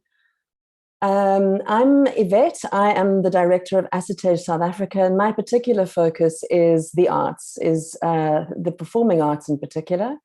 And so I'm going to be talking about creative arts skills development and mentorship, and whether these can in fact provide the answers for 4IR readiness for South Africa's youth. Like Anastasia, I like to start with something creative. So I want to start with this very wonderful young woman. If you don't know her already, you should know her. Please look her up, Koleka Patuma. She's 28 years old. She's written a collection of poetry called Collective Amnesia, which has taken the world by storm. It's been translated into 6 languages now. She's also a theatre director, which is how I got to know her. And her poetry has really captured the zeitgeist of young Black women in our country. And this particular quote, "You owe your dreams your courage," is for me so pertinent in terms of the area of skills development and mentorship. This is in fact what we are trying to give the young people that we mentor or who we work with in terms of skills development. We're wanting to give them the courage to grab those dreams and to bring their courage to the context and circumstances that they're dealing with. And we know in South Africa that those circumstances can be really difficult. Right now, COVID has, of course, impacted so much on our young people. And in terms of the figures that have just come out around unemployment, we knew that things were bad, but in fact, in the first quarter of 2021, we have hit a new unfortunate high in terms of unemployment. And youth unemployment is now at a record high of 63.3%. So that is a very worrying context. The second very worrying aspect is our education system. We already had an education system which was in crisis pre-COVID, but now under COVID, we are seeing that this has worsened considerably. And the latest statistics are showing that the learning losses compared to the loss of school days is in fact 1 to 5. So in other words, for every day lost, 5 times that amount of learning has been lost. So this is very concerning. But I don't want us to be stuck in the negative because I really believe that we do have answers. The third area of challenge is, of course, this new world that we are all already a part of, the fourth industrial revolution. And we know that it's not just coming, it has come. We are already working within, augmented realities, within the use of artificial intelligence, etc.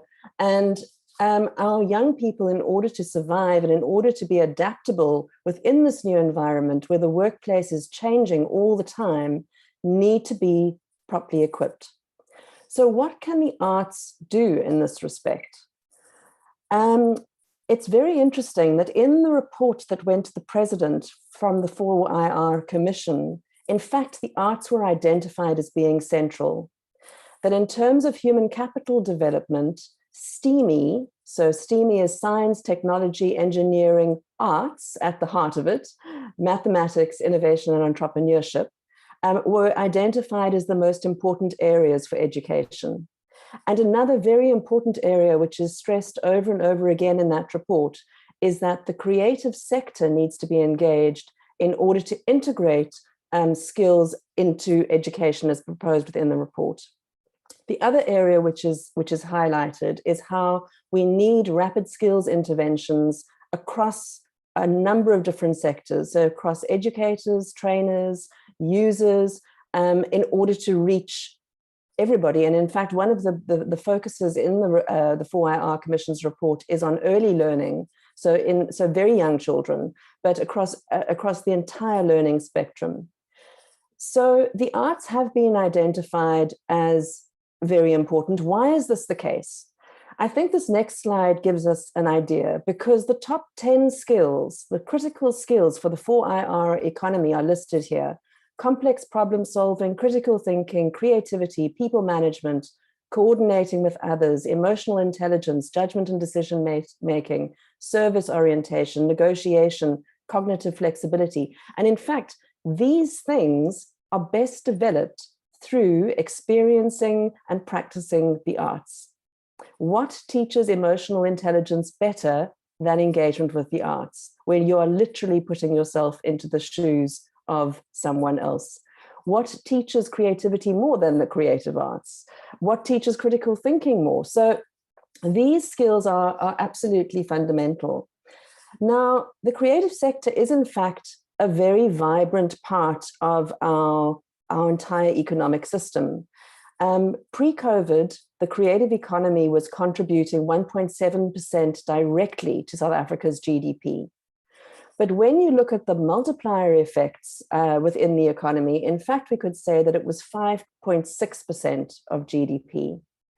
Here you can see the breakdown of the creative economy as an entire mapping. And this slide comes from the South African Cultural Observatory, who've been doing a lot of research on the cultural and creative industries. And what you can also see here is that pre-COVID, the creative industries economy was growing at a very rapid rate, faster in fact than the general economy.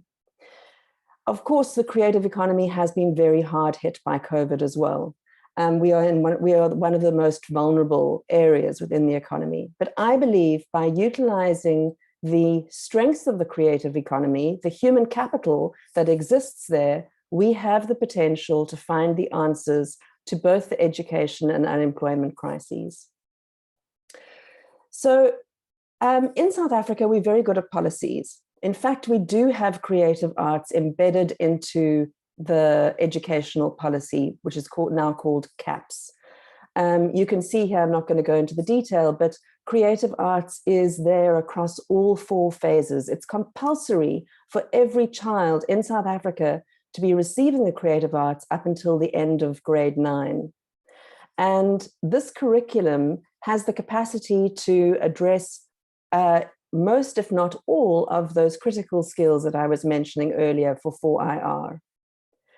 But again, as we see in many other sectors in South Africa, unfortunately, policy doesn't always equal practice. And in practice, we do have some problems in terms of the implementation of the creative arts in schools. So there's a lack of cohesive thinking around the implementation. Often our teachers are not properly trained in the creative arts. Artists, when they are brought into schools to do training, are not necessarily equipped to teach.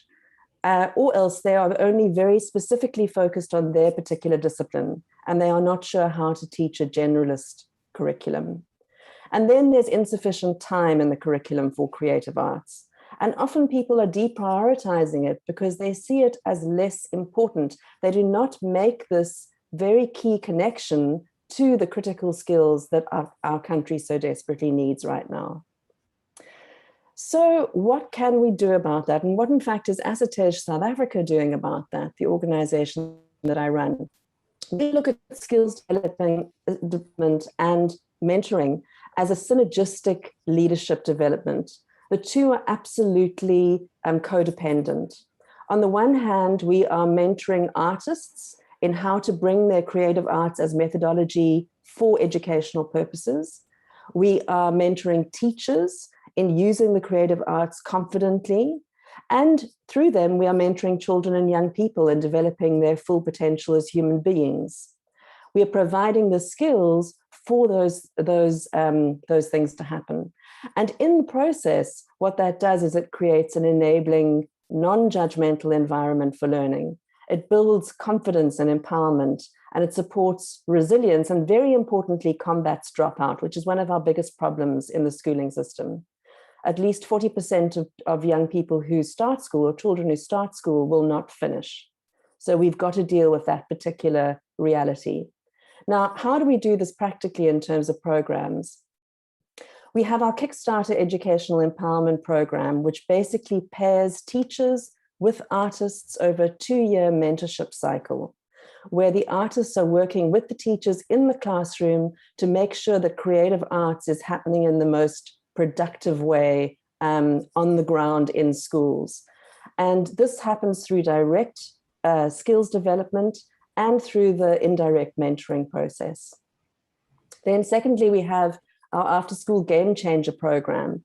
This targets all those people working in the after-school space, in the youth clubs, in the NGOs, in the extracurricular programs, and basically it upskills those young people who are delivering those programs in order to ensure that the critical skills of 4IR is what is happening in terms of the education of the learners.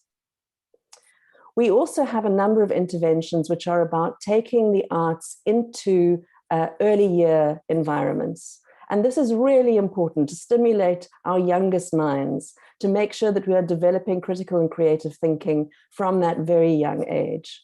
So these would be part of our Theatre for Youth program, where we have productions that we support and we develop to tour into creches and kindergartens across the country. And here you can see another image of that. And in the process, we are also assisting those kindergarten teachers with the kinds of skills that they can use within their teaching environment. Now, I started with Kuleka Patuma, and I want to finish there because another one of our programs is Inspiring a Generation. It's an artist mentorship program. Kuleka was part of that program in 2016. There she is in America, because this was a program that not just mentored artists over a year to develop a new production, but also gave them an international exchange opportunity. The next year, she released that incredible volume of poetry, which has taken the world by storm. And you can read some of her words there from her poem, Woman. But most importantly, Kuleka has now started a mentorship program at 28. She started Black Girls Live, which is a mentorship program which is mentoring young artist creators to do what she has been empowered to do. And this goes back to Anastasia's introduction, that it's all about starting those cycles of paying it forward.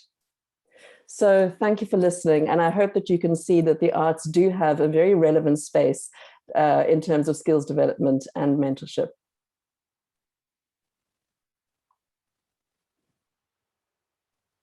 Thank you so much, Yvette, and for sticking to time as we did do a dry run, because I think all of us here, are actually A-type personality. And yeah, you really kept to the time. But I love the angle that you introduced, but also to show the value of arts in the lives of the youth, because that is giving them a skill that, they can continue using and also make an impact to other people's lives. And just to mention as well, I'm a fellow board member on ASITEJ with Yvette, and we are really trying to do amazing work within this COVID structures as well. So you can also look at our website and see what we are doing as an organization. And yeah, and then just see what role you can play in helping us to grow the arts. So without further ado, our next speaker is Dr. Kulani Molokwane. Doctor, you can just do a short introduction of yourself. Our bios will be posted by Beverly and the team. And just please push through on your topic. Thanks very much. Thank you. Good morning, everyone. And thank you for having us here this morning. I am Kulani. I'm a nuclear physicist by training who later went into environmental engineering. So I wear a few hats. I've worked in both fields. And there's an academic in me at heart. I continue to publish and write papers in the environmental engineering space. Today, my talk will be mostly on women in leadership, particularly in the STEM area, more the science, technology, engineering, maths, and innovation.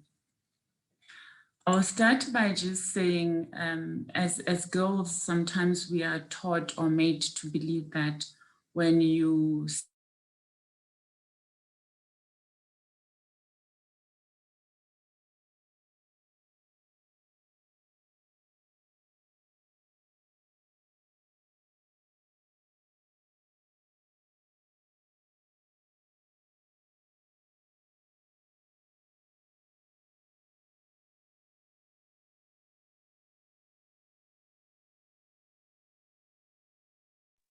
Doctor, your pane is frozen. If you are having technical difficulties, please just text us on the group so we can then move on to the next speaker whilst you sort yourself out.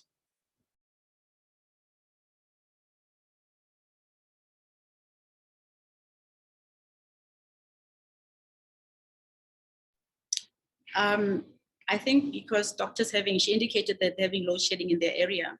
So I'm gonna then go over to Alice. Alice, can you please just step in and whilst Dr. is sorting out her Wi-Fi. Thank you so much.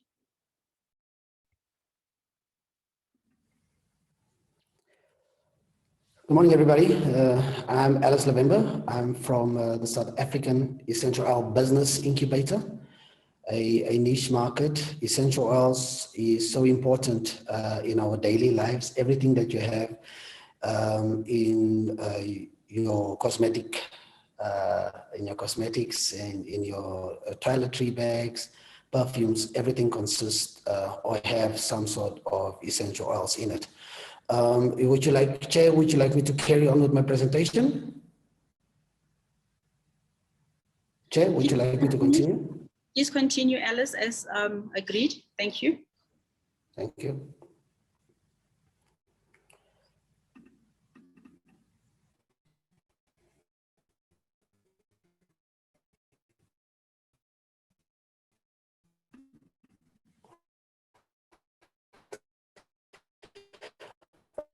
Right. As I said, I'm from the South African Essential Oil Business Incubator.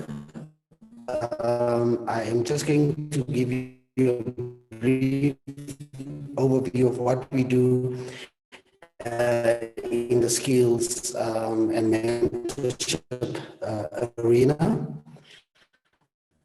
Our tagline is promoting inclusive economic participation through incubation. That means when we say inclusive, that we look at everybody that could be excluded previously from the sector. We run different programs. This is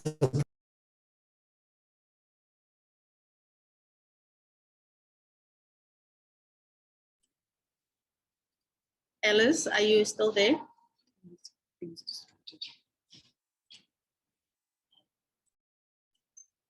Okay, because we all understand what is happening in the country, we have contingency, we always have a plan B in place. Doctor, has your generator kicked in? Are you able to continue? Thank you.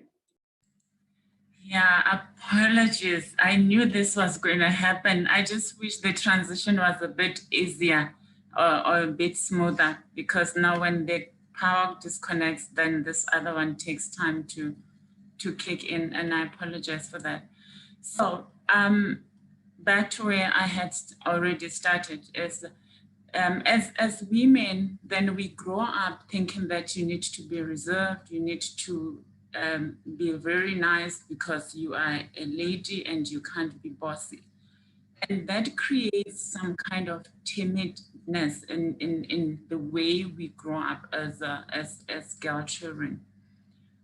Whereas what the stat is showing right now is that organizations that have got a significant representation of women and other diverse leaderships on their boards, executives, and management level, they perform better, they support women, and they do continue to make sure that the system does not frustrate women. And they become companies and entities that assist women to really excel in their work, with the understanding that there are a lot of responsibilities that women carry. There is a study that was done which shows that we actually enter the workforce equally to our male counterparts.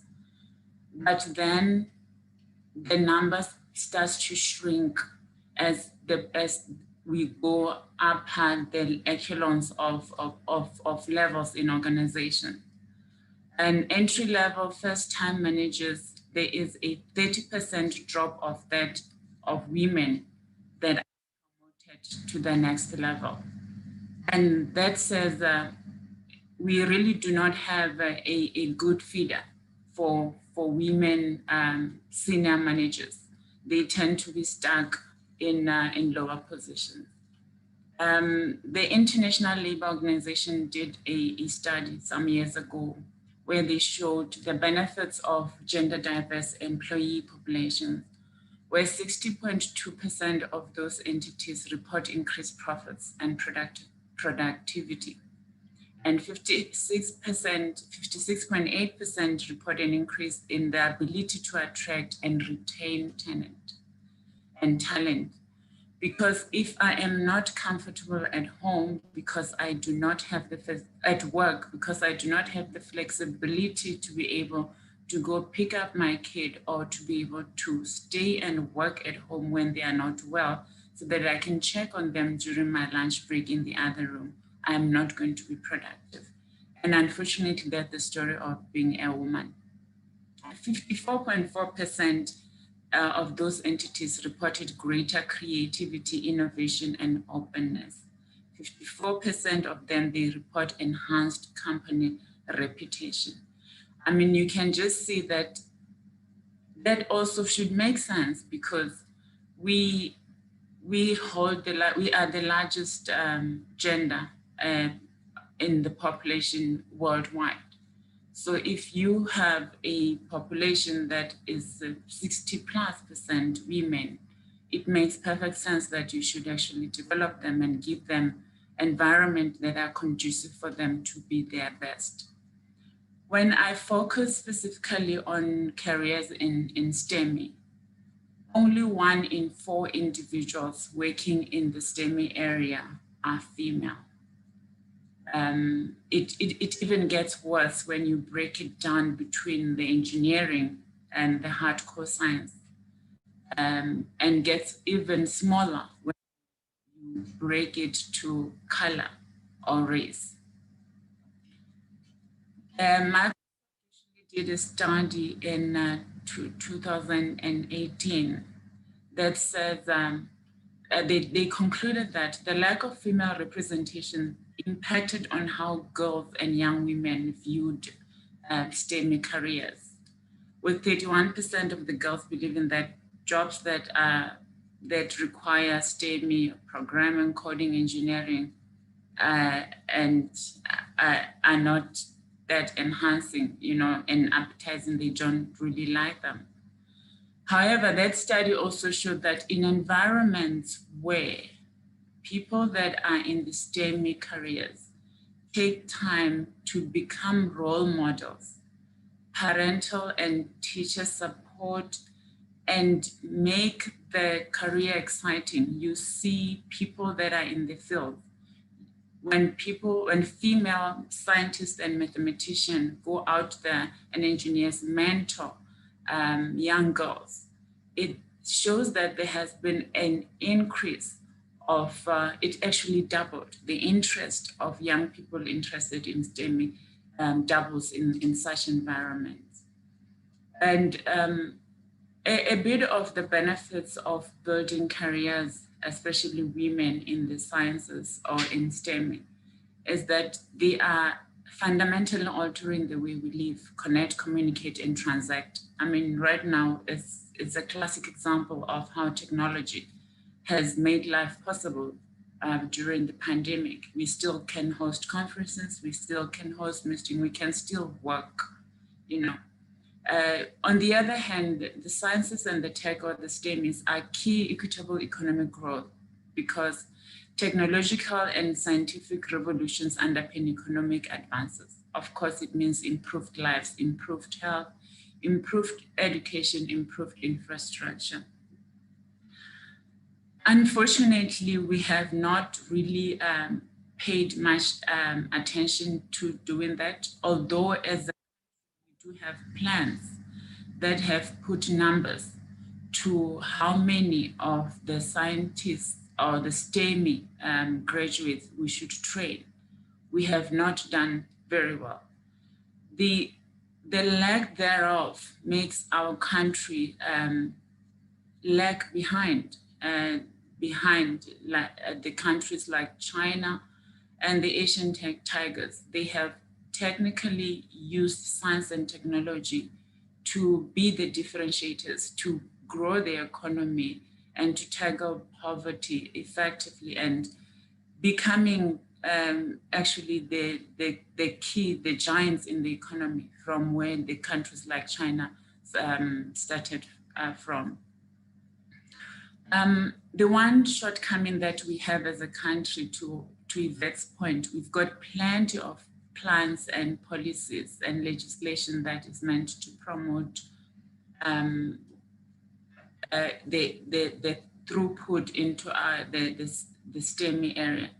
But we are horribly bad at making sure that we achieve that, we deliver on those. A small example is that we have planned to have at least over 75% of our PhDs by 2030 being in the STEM area. In 2010, we didn't even do half of what was expected for that year. We were supposed to produce about 5,000 per annum. In 2010, we have done only 1,400. So the road is still long, you know. The other thing that we're not doing well is that we do not have a coordinated mentorship program as a nation. Because once you have trained and educated people and they've got their PhDs or their degrees and their postgraduate qualifications in the STEM, they need to experience real work. I was fortunate because the program that I qualified under as a nuclear physicist had a mandatory 1-year placement in the industry. Before I could even graduate my master's degree, I had to be 1 year placed under a mentor in industry and have the real work experience rather than just the classroom and the experiments kind of experience. And I personally found that that has really helped me. It made me a bit more confident and grounded when I started my job, with the challenges that I had of being one of the very few amongst very old workforce, you know, but the confidence that the 1 year that I was in a program working under a highly experienced old man who was very supportive just gave me an upper hand compared to most of my peers. And I think it has really done me so well, and I still continue to reap the benefits of that. So I am one of those people that really believe that mentoring is important. And as those that have been in that route, we need to support each other. You know, the same way Anastasia has started a program and work together to make sure that we bring as many of the young people into the fields, not just in the STEM, but in all fields. I also believe that there's a need to look at our education system a bit very different, in such a way that we should not create the nerds, you know, although they are needed, but creating hardcore engineers and scientists sometimes is not what the economy needs. We do also something that is not beneficial for us as a country. We have a disconnected and disjointed kind of training programs. We don't educate for what the country needs. We educate because it's a curriculum that has always been there. And therefore, that also contributes to the highest number of unemployed graduates that we find, because our universities are not feeding into the market what the market needs. And we need to really relook at that. The other part that I find is that I have been fortunate myself that I've been both in corporate and academia, and I continue to straddle both, the private academia and corporate. I find that being just the training in academia does not equip you for a life outside academia. You become just a knowledgeable, know-it-all, publish 101 papers per annum. But the how you fit into the real world becomes problematic. I'm also happy that I think our National Research Foundation is starting to see that, because right now some of the calls for proposals they are making is actually they'll make a call for water research and call it water governance. Because the one thing that we have missed is, as engineers and as scientists, is that we just focus on doing research and publishing. The Department of Higher Education also is not helping the process by rewarding the number of publications. Because for every paper that you publish as an academic, you get paid, you get rewarded for that. And that's what will determine whether you become a professor or not. And as a result, the research does not look at the needs for the country. And this is in a country that we have limited resources. So in conclusion, I would say we need to stop working in silos and combine the efforts and have probably an integrated training program that includes mentorship and university training. And so that we can also be au fait with what the market needs, the industry needs, and train accordingly. And we need to commercialize what we have more and support the innovations that we have. And I make an example of what we're faced with now, saying with COVID, it caught us napping. As a country, we lost our vaccination production capabilities a long time ago. I still ask myself, why, as a country that runs one of the largest ARV program in the world, not just in Africa, in the world, we still do not have the capability to produce our own ingredients or even our active ingredients to start with.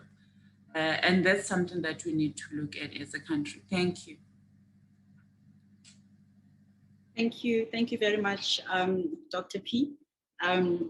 You also said quite a mouthful.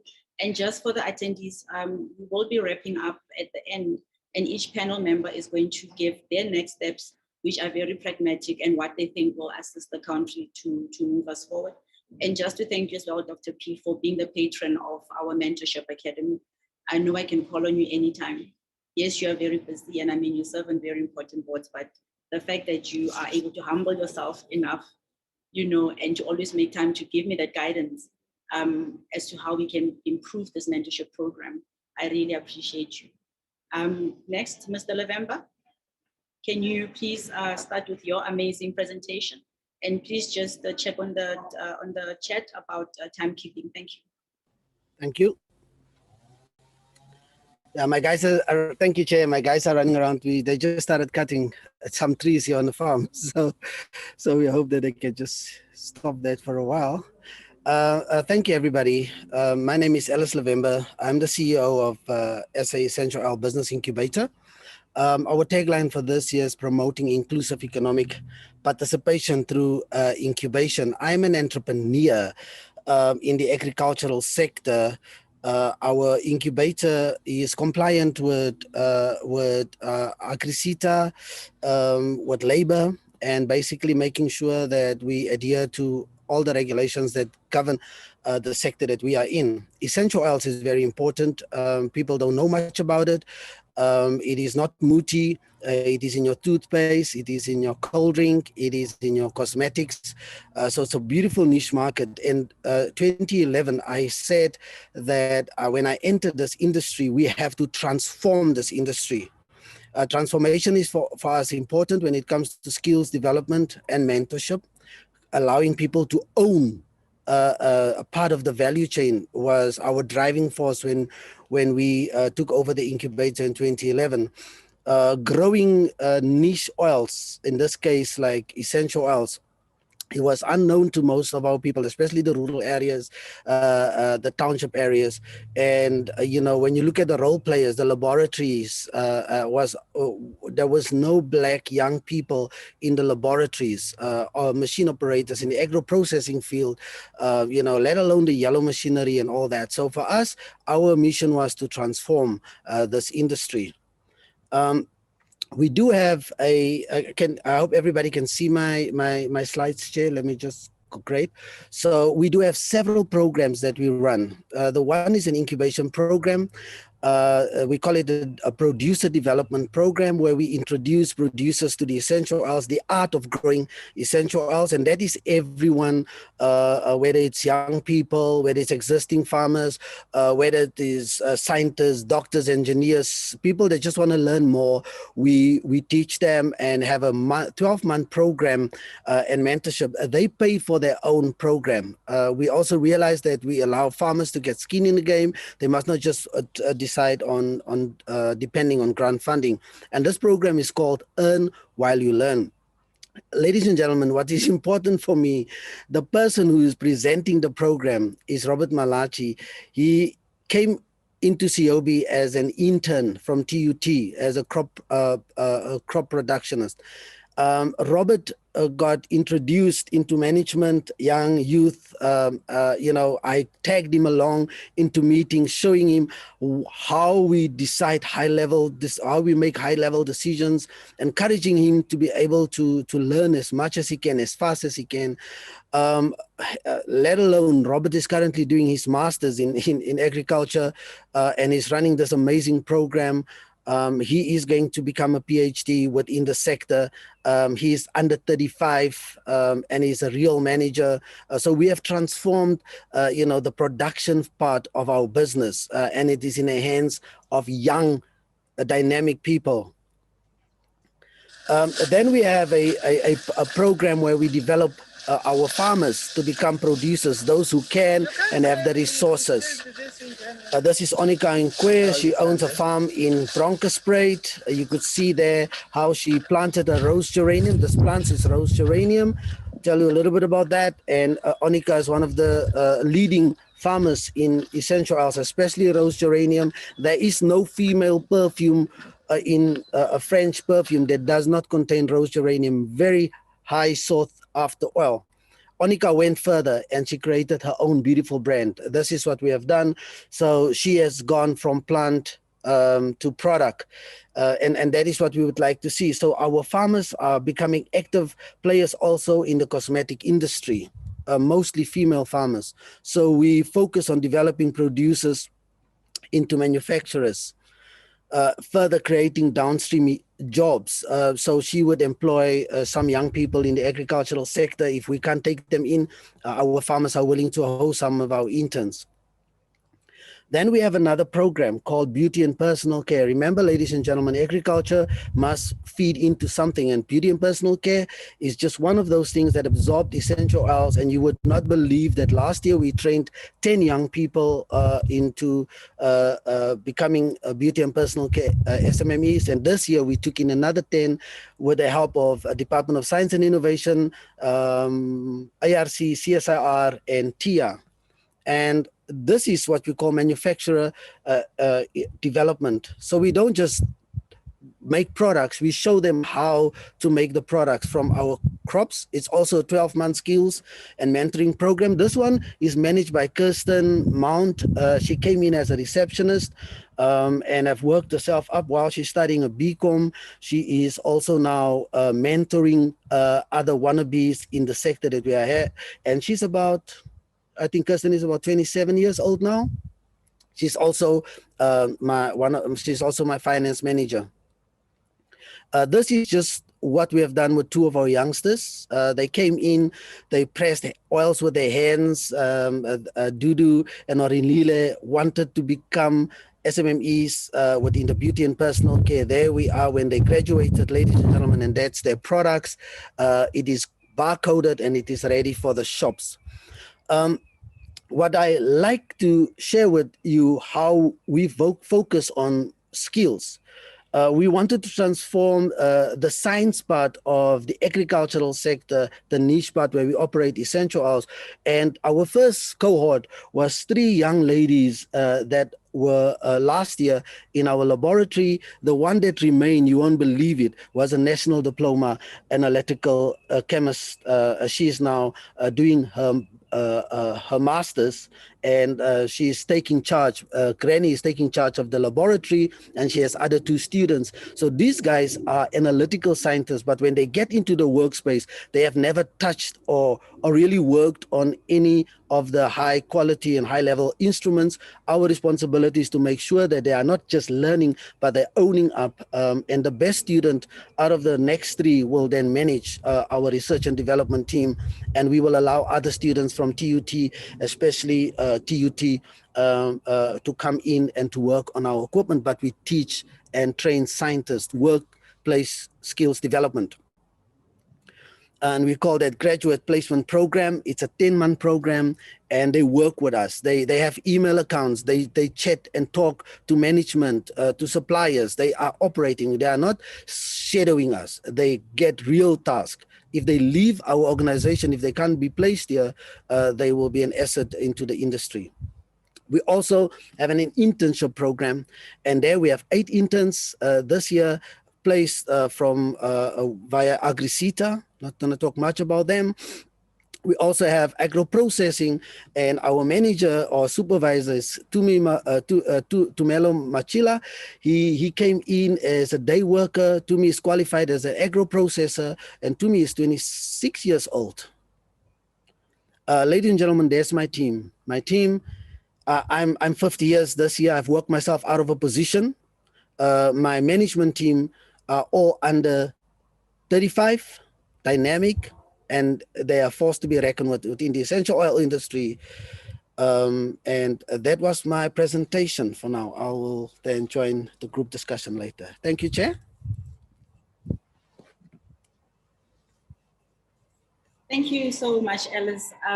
You know, it's really endearing to see how you have taken, you know, this journey from, you know, being an incubatee yourself to actually growing, you know, the business, but not just growing it for yourself, but also taking people along, you know, and the world needs more people that do not have to hide behind lack of qualifications or degrees or, you know, or anything, as Dr.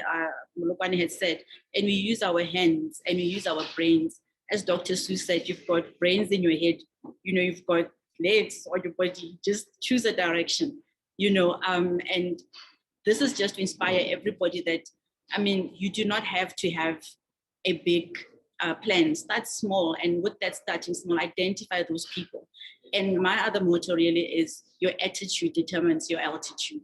So you might have people with the highest qualification, but if they're not willing to roll up their sleeves and humble themselves to actually go down to the ground and learn so that they can be pushed up, and as they push up, then they must take other people along. So I salute you, Alice, and may you keep doing the good work that you're doing, and thank you for keeping time. Next, we are handing over to Mr. Mabeke, who will be talking about his involvement in skills development, the work of the CETAs, etc. Mr. Mabeke, over to you, sir. Okay, thank you, Anastasia, and greetings to all the viewers and listeners. And maybe just to start, I'm an attorney by profession. I'm a corporate attorney that specializes in corporate law, and part of what I do is draft legislation. I assist government in different departments, and one of the departments I've assisted in the past is the Department of Higher Education and Training in the development of the a governance framework for 20. Can you hear me, Anastasia? Oh, yeah. All right.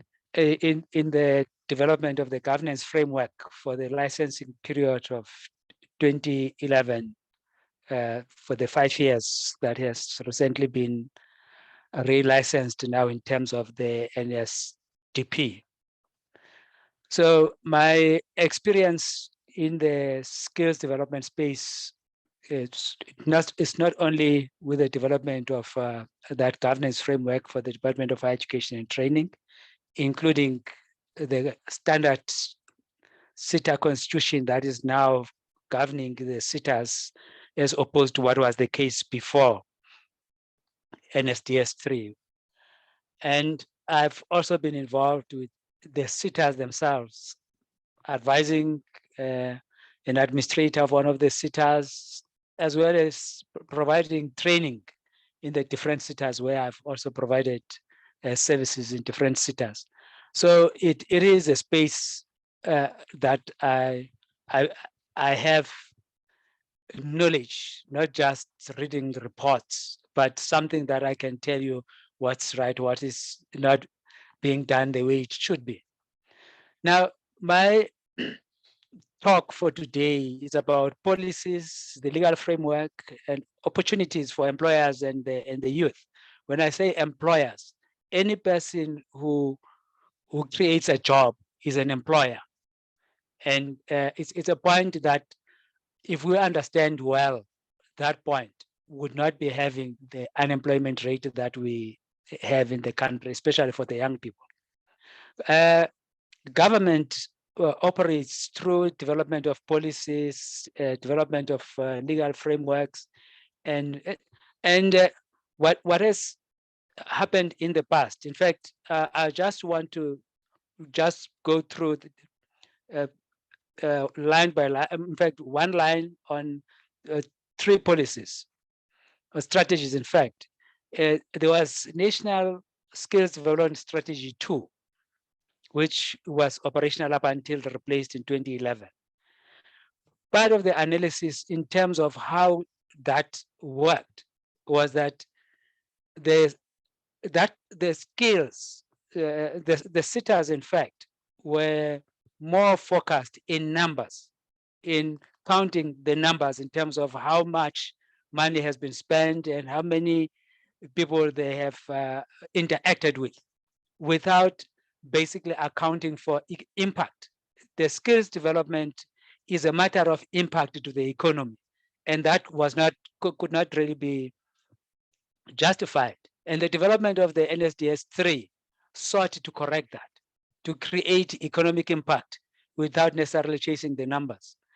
But in practice, SITAs later complained about them being chased to effectively, basically, whilst the document that you read creates a different impression, in practice, the situation is different. That we went back to apply the very same NSDS 2 in terms of what was being done. Now, from the 1st of April 2020, we have NSDP 2030, which is now 10 years to review the SITA practice and governance. Now, just what the minister, the Minister of Higher Education and Training, when he launched the NSDS 3 said, amongst others, he said, we must also address the challenges of skills shortages and mismatches we face as a country and improve productivity in the economy. And this was the promise that the NSDS 3 was meant to give. And unfortunately, that did not happen. As Dr. Mlukwane has also indicated, there's still that mismatch today. The education and training does not necessarily talk to the needs of the country to develop the economy. Now, with the launch of the NSDP, the minister, Naledi Pandor, now who was the Minister of Higher Education and Training, said the NSDP is key to enabling government and social partners to contribute towards economic growth, employment creation, and social development.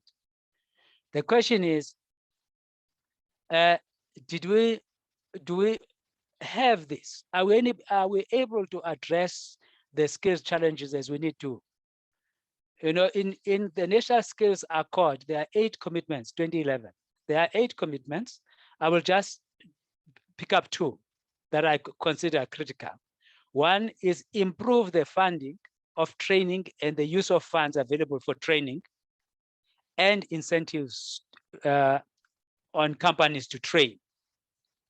So this is one of the commitments. The other commitment is improve the role and the performance of the FET colleges that are now today called TVET colleges. This was a commitment to the National Skills Accord in 2011. And if you talk to young people who go to the TVET colleges today, they will tell you, you find some of them, they say, I finished 4 years at TVET college. Now I've been released to go and find experience that will then entitle me to get a certificate, which doesn't even make sense. So what's important is that those TVET colleges need to be linked or adopted by certain sectors of the industry, so that from small to medium-sized companies to big corporates, they must adopt a learner every year, so that these people are these young people are in a position to be exposed to training and be mentored in what they are doing. I'm not going to deal with this. The law that governs the space is Skills Development Act. There are also grant regulations that deal with issues of skills as skills. But the law that deals with the collection of the money is Skills Development Levies Act. Some people will tell you there are problems with funding. And when you look at that funding space in terms of legislation, firstly, in terms of Section 27 of the Skills Development Act, every year, 20% of money is collected, the skills development levies. At least 20% go to the National Skills Fund. And the National Skills Fund is meant to spend that money on national priorities that are identified in the National Skills Development Strategy. The question is, what can be shown as the benefit if that money is not being redirected to create jobs, to get practically every employer to have a learner, to host a learner, to host an intern, to even provide for gainful employment. So this is one critical part. The other critical part that is relevant for funding is the exemption in the Skills Development Levies Act of 1999, Section 4A, that provides that the levy is not payable to any public service employer in the national and provincial sphere of government, which effectively means that the provincial and the national government are exempted from contributing. And this is a room where some of the monies can be received. Because when you look at how the skills development levies are collected, there's a portion of the employer, there's a portion of the employee. But what the country is missing is both when it comes to over 1 million people who are currently being employed by public service in the country. And that money would contribute a lot in a lot of things that need to be done. And now, maybe the last point for me, Anastasia, is what needs to be done. I know I'm left with 2 minutes. What needs to be done? Firstly, the proper sector skills need to be done. And that needs to consider also the SMMEs. It must not just be the big companies that employ consultants. It must be people who understand the industry, who see the needs and the future. There must be pairing of every employer with at least one or more learners, for the relevant training and exposure. The sitters, as well as government broadly, must engage NGOs to assist the sitters to identify unemployed youth, as well as every business, even those ladies who sell food and magwinyas must be identified as part of the employers that could mentor. There must be a review of the Skills Development Levies Act, particularly those exemptions, to enable to release that money so that it gets to be part of the skills development system. And government, both at national level, provincial, up to the municipality, must provide a space to accommodate for interns, for apprentices, for learners, so that at the end of the day, we don't have a situation where we have municipalities that cannot deliver services because they claim not to have the necessary human resources. Thank you, Anastasia. Thank you, everyone. Thank you so much, Mr. Mabete. And your comments that you're making are actually, I think, a bit concerning, but also they show that there are plans, but if you have a plan, you don't implement it, it remains just that, it remains a plan, and there is also a silo approach to how mentorship and skills transfer is being done.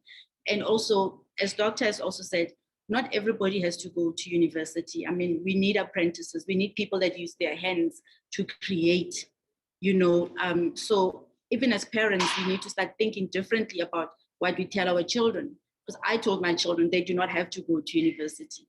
They can choose to do whatever they want as long as whatever they're doing is going to make a change in the world.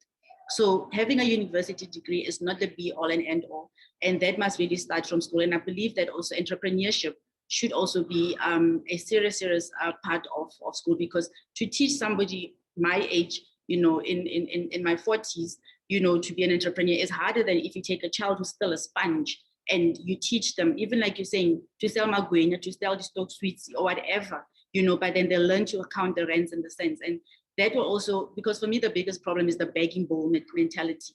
We need to remove that begging bowl. We do have hands and we do have skills that we can use, but it also starts with how our education system is positioned and ready to actually create entrepreneurs and not job seekers, because we cannot all be job seekers. Somebody needs to create those jobs. And small beginnings really are not a bad place to start. Do not despise them, because you can actually grow from there. So I know that our time is up. We literally have, 3 minutes, I guess, to just wrap up. I'm not so sure if Dr. or Yvette, you want to say anything, or Alice. Otherwise, I want to really invite everybody to contact us. Use our website. It's www.mashobaneadvisory.co.za. There's a WhatsApp button there and also a form. Send us any questions that you have, any of our panel members. If you've got a question for them or you want to be put into contact with them, we will gladly do that. I know that Alice and Summer host an organic market once a month. It's good to walk around the farm and see the products that are being made, speak to the entrepreneurs, so that we just need to have a different mindset.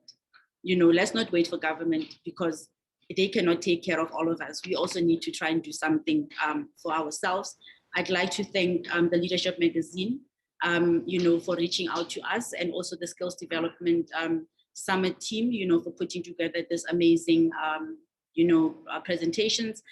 We have been attending all of the presentations, and I've learned so much. I feel like my head has actually grown, and it shows that there are a lot of ethical leaders out there. There are people who are interested in actually producing. But let this not be a talk shop. Let's get some pragmatic solutions. I thank you. Namaste. Handing back to you, Tabamba. Thank you very, very much. That was Anastasia Mushabane, Group CEO of Mushabane Group. And thank you so much to the panelists as well. We truly have noted pointers of engagement, and indeed action and collaboration is what will ensure that we propel some of these objectives forward. And thank you for bringing that home for us. Ladies and gentlemen, this leads us directly to our next panel discussion, which will be launching shortly after this. Stay tuned.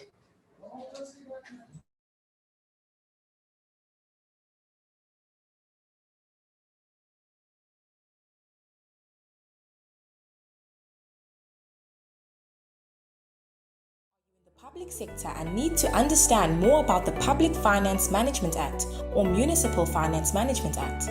Do you know your legislative compliance requirements? Do you want to craft perfectly written minutes? Mashobane Advisory Services, via its training company, Mashobane Training and Mentorship Academy, offers training in the areas of director induction, minute taking, governance, risk management, compliance, data protection and privacy over and above the Protection of Personal Information Act, as well as diversity and transformation. The training is provided by experts in the field and takes a practical approach which adds value to the participants. Contact us for tailor-made training services.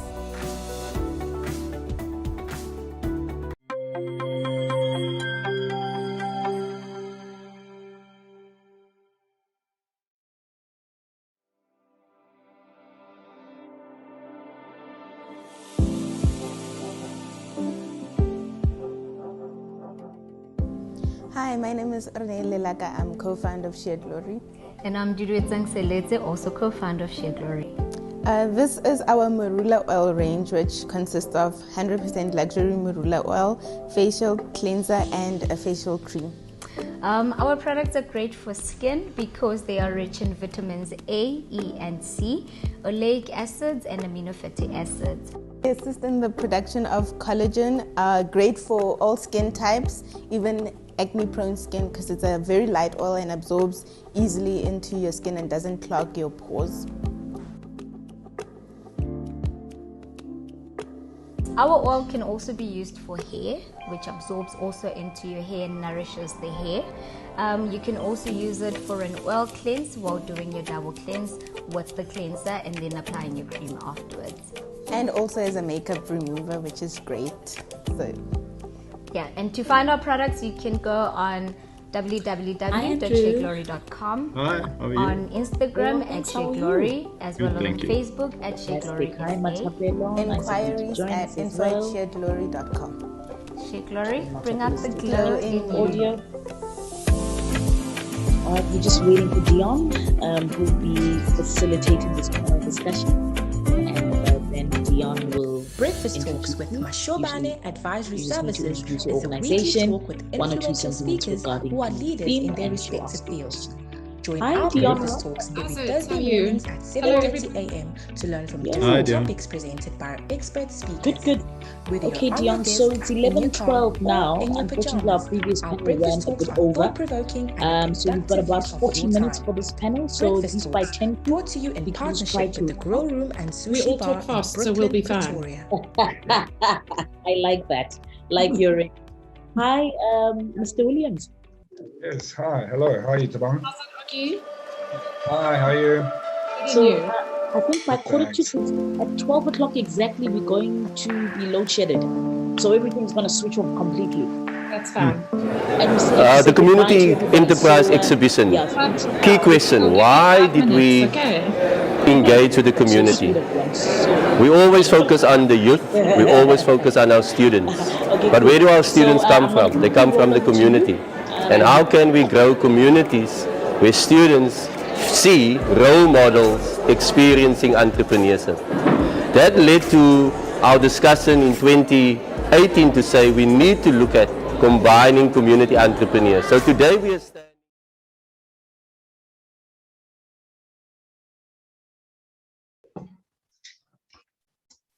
Thank you very much to Mashabane Group for really being one of our sponsors for the previous panel discussion and for leading that very well. And I'm so glad to learn that, some of the inputs that were shared, you guys are taking them, you're running with them, and you'll be contacting them. So I'm very, very happy. Please don't forget to visit our virtual exhibition online and also to hashtag Skills Summit 2021 on all social media platforms.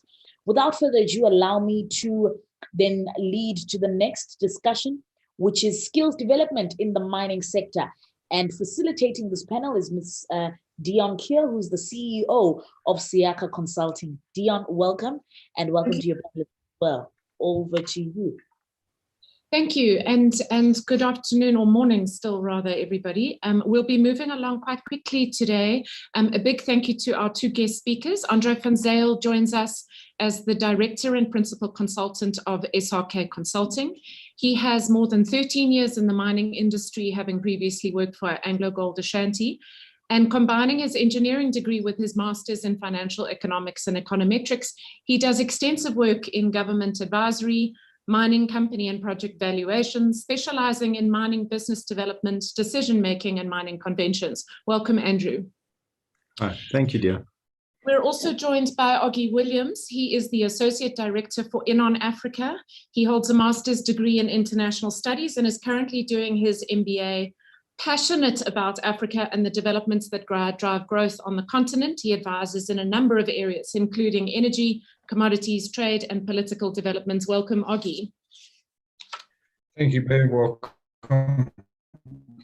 So this morning, we're going to chat a little bit about the skills development landscape, and skills development, a huge amount of pressure put on this topic of skills development as we see the emphasis that is placed on skills doing two things. First of all, making sure that business is able to meet its requirements for productivity and competitiveness in the market.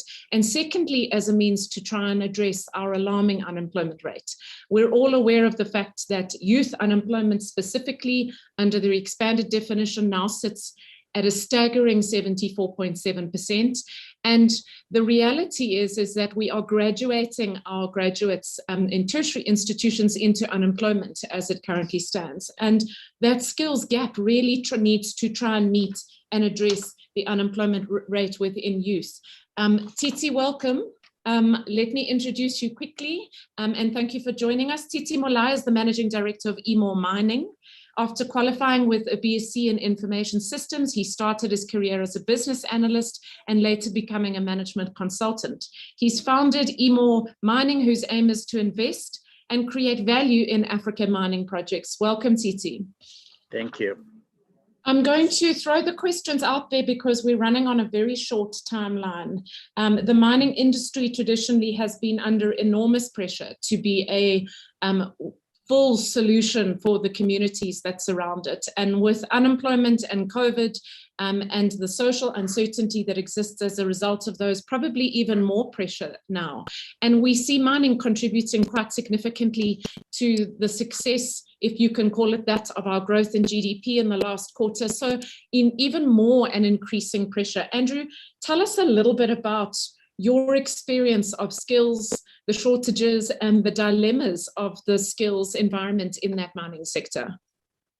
So, Dion, thank you for having me here.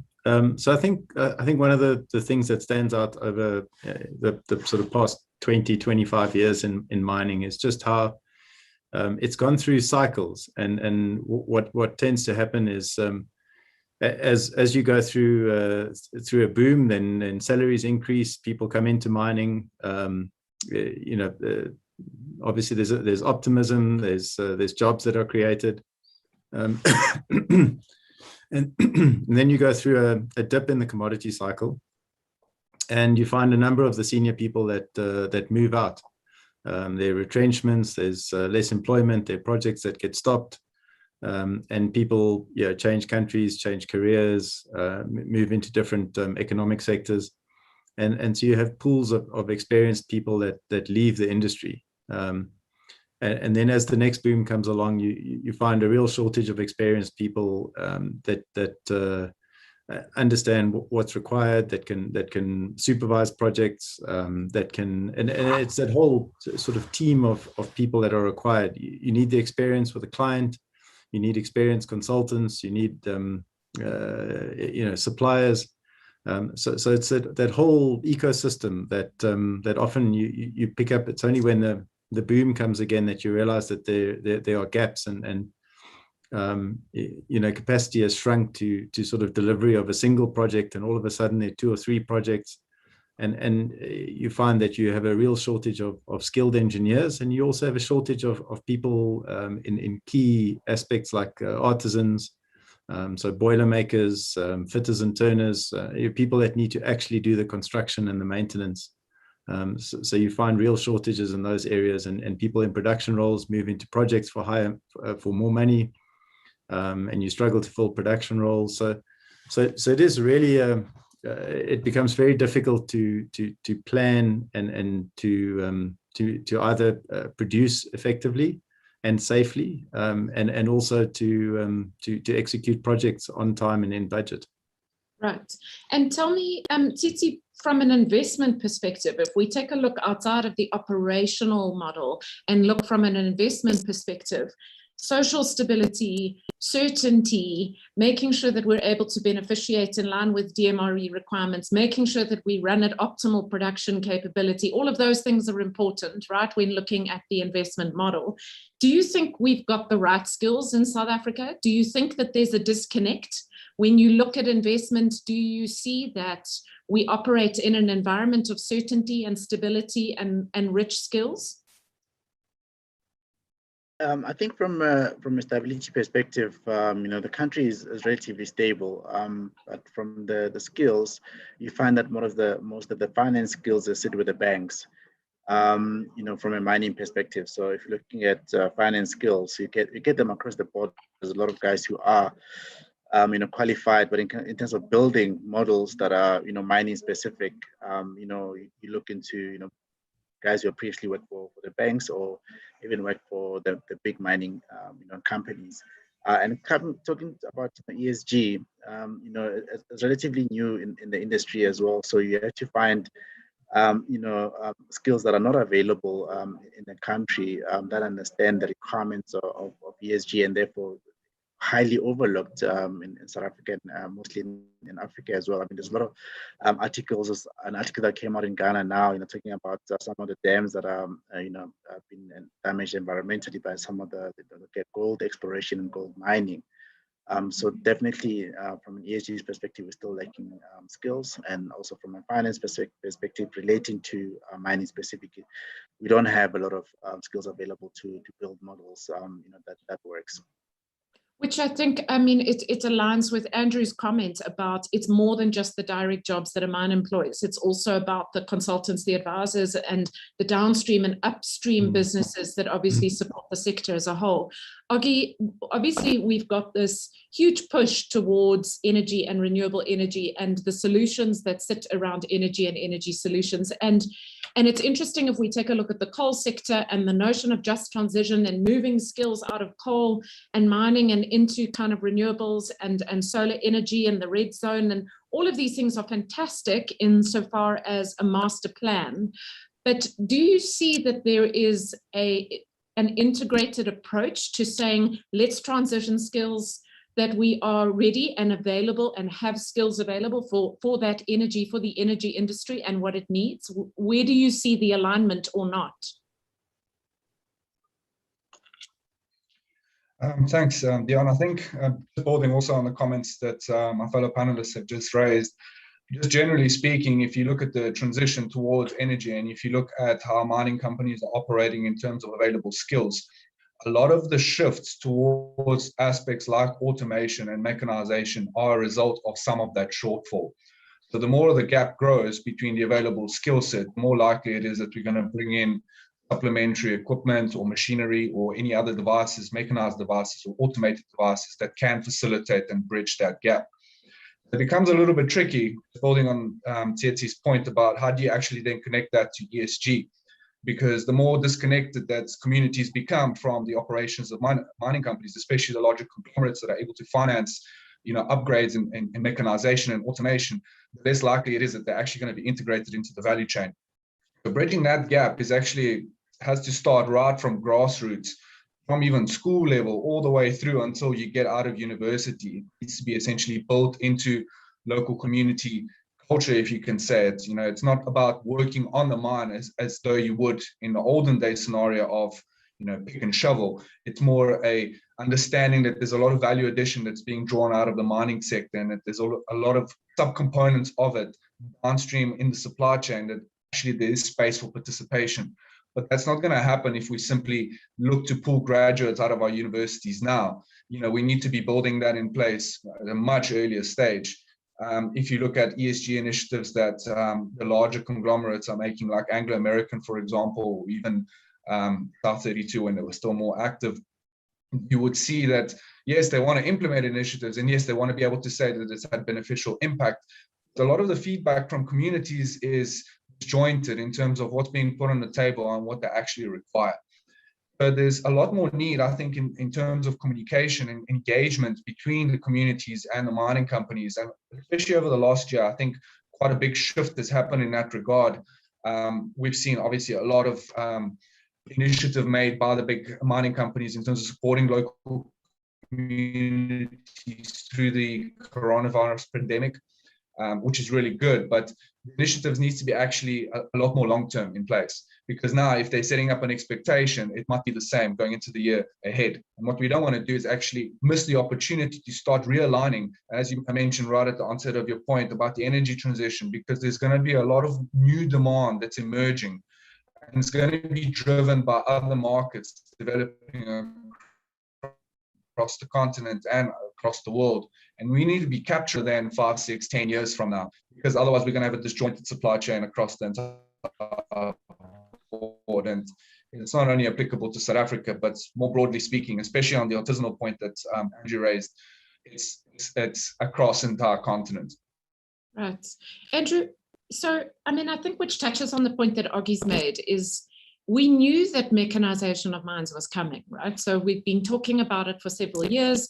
There was a goal set that by 2030 we needed to mechanize. I remember probably 7 or 8 years ago there being significant labor unrest, and specifically around comparative wages between South African mine workers and Australian mine workers. And the comparison being made to say, well, a supervisor on an Australian mine is an electronic engineer, whereas a mining supervisor on a South African mine is an individual who's grown through the ranks with limited education and is more a physical or manual worker who's proceeded through the ranks. And now we've got these targets in the DMRE mining charter about localization and 40% localization. There's an obvious opportunity that if we were, as we're retrenching on mines, and so many have, if we were reskilling people so that the machinery and equipment needed to run these mines in an automated manner was manufactured in South Africa as a connection to our localization program. If we start to look at automation and we start to look at outside of the machinery and the equipment, we're going to need more engineers, we're going to need a different type of skilled workers. So to Oggy's point, which is a longer term view, and there's been more than 7 billion Rand is the number lobbied around invested in skills development. Do you think that the dots are connected? Is there a master plan that's coherent and makes sense that the industry is working towards? Oh,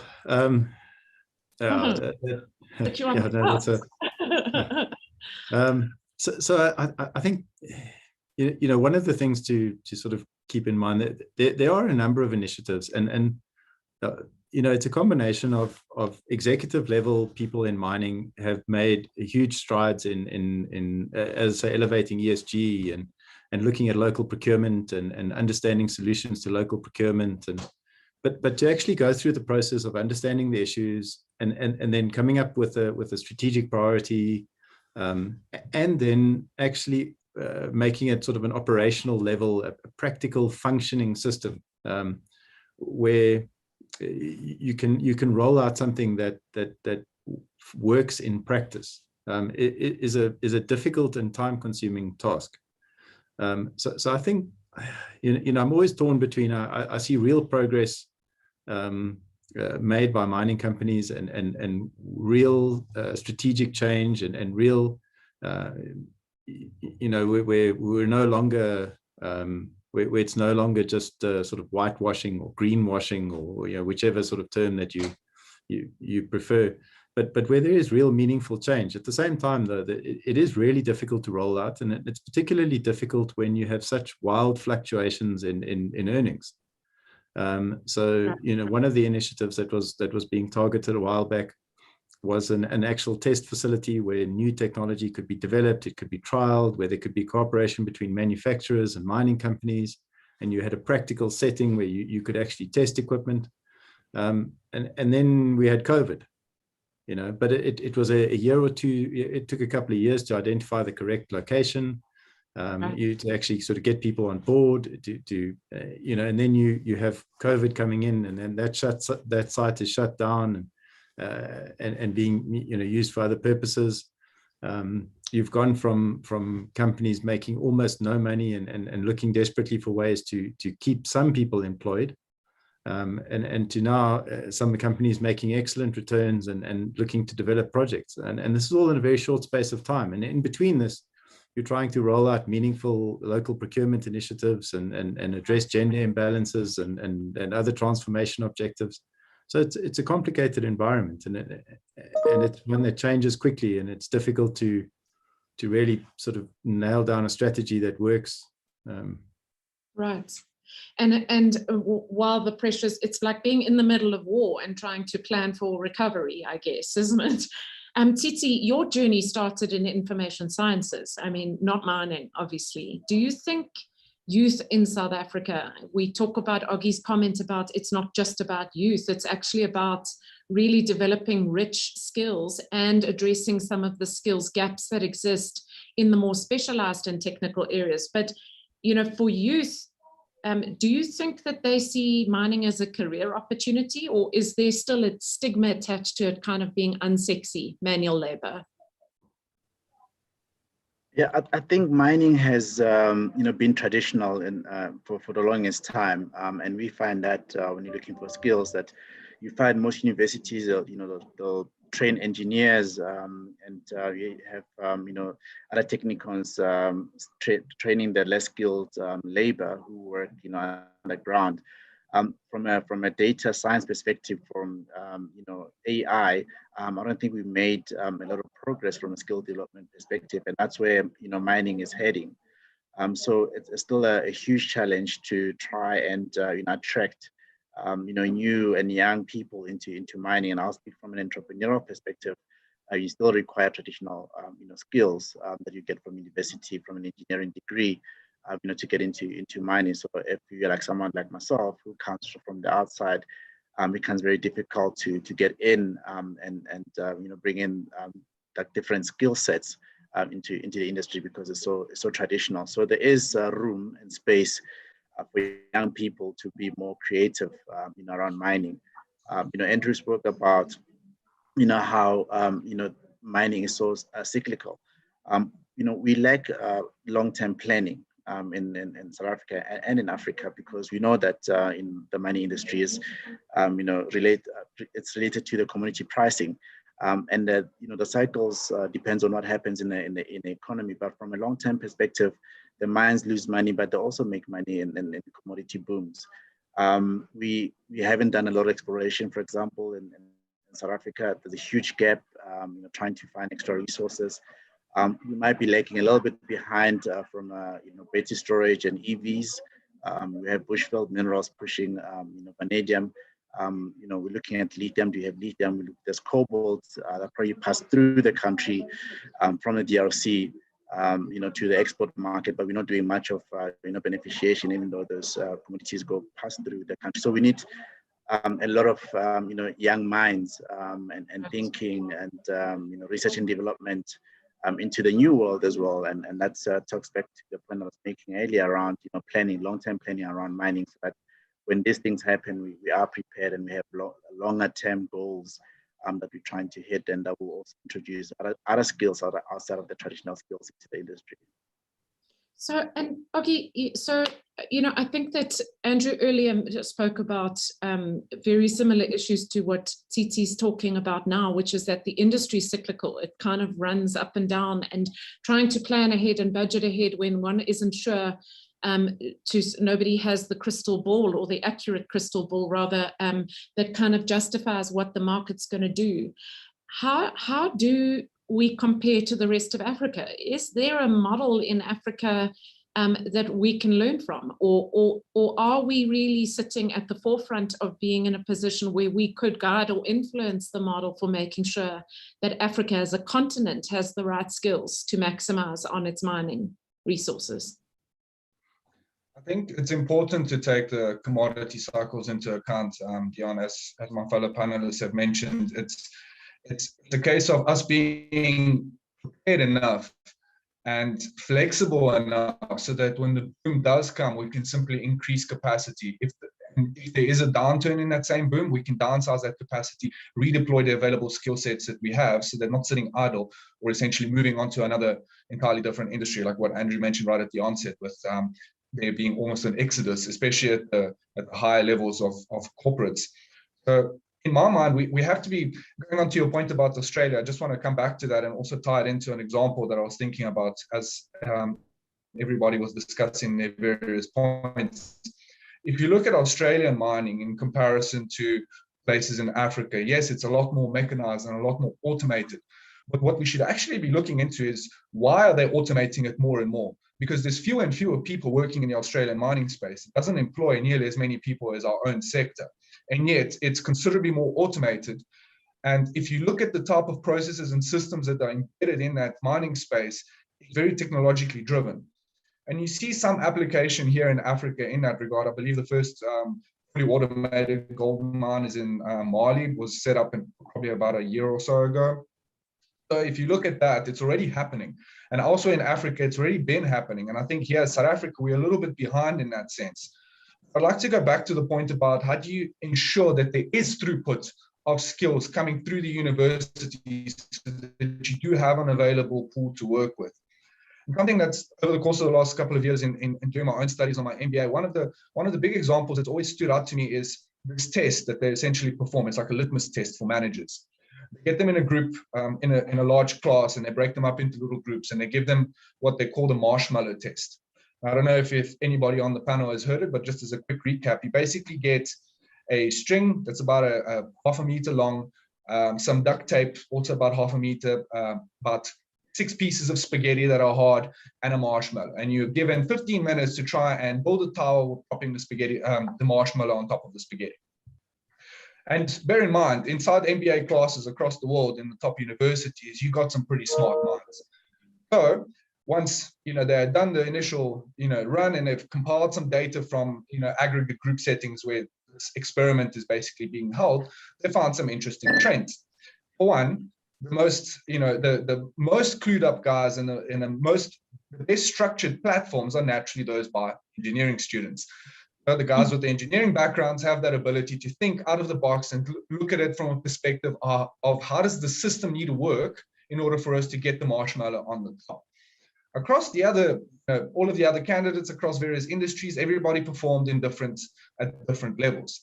But the most interesting finding of the entire study is that when you put the exact same experiment in the hands of 6-year-olds, they actually perform a lot faster and a lot more efficiently than you would if you put it in the hands of 35-year-olds.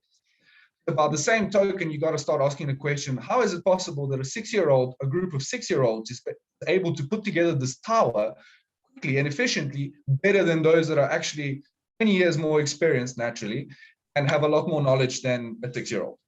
And what they found is that the reason why they're a lot more efficient and are able to get through the work is because they sit, they look at the problem, and they test.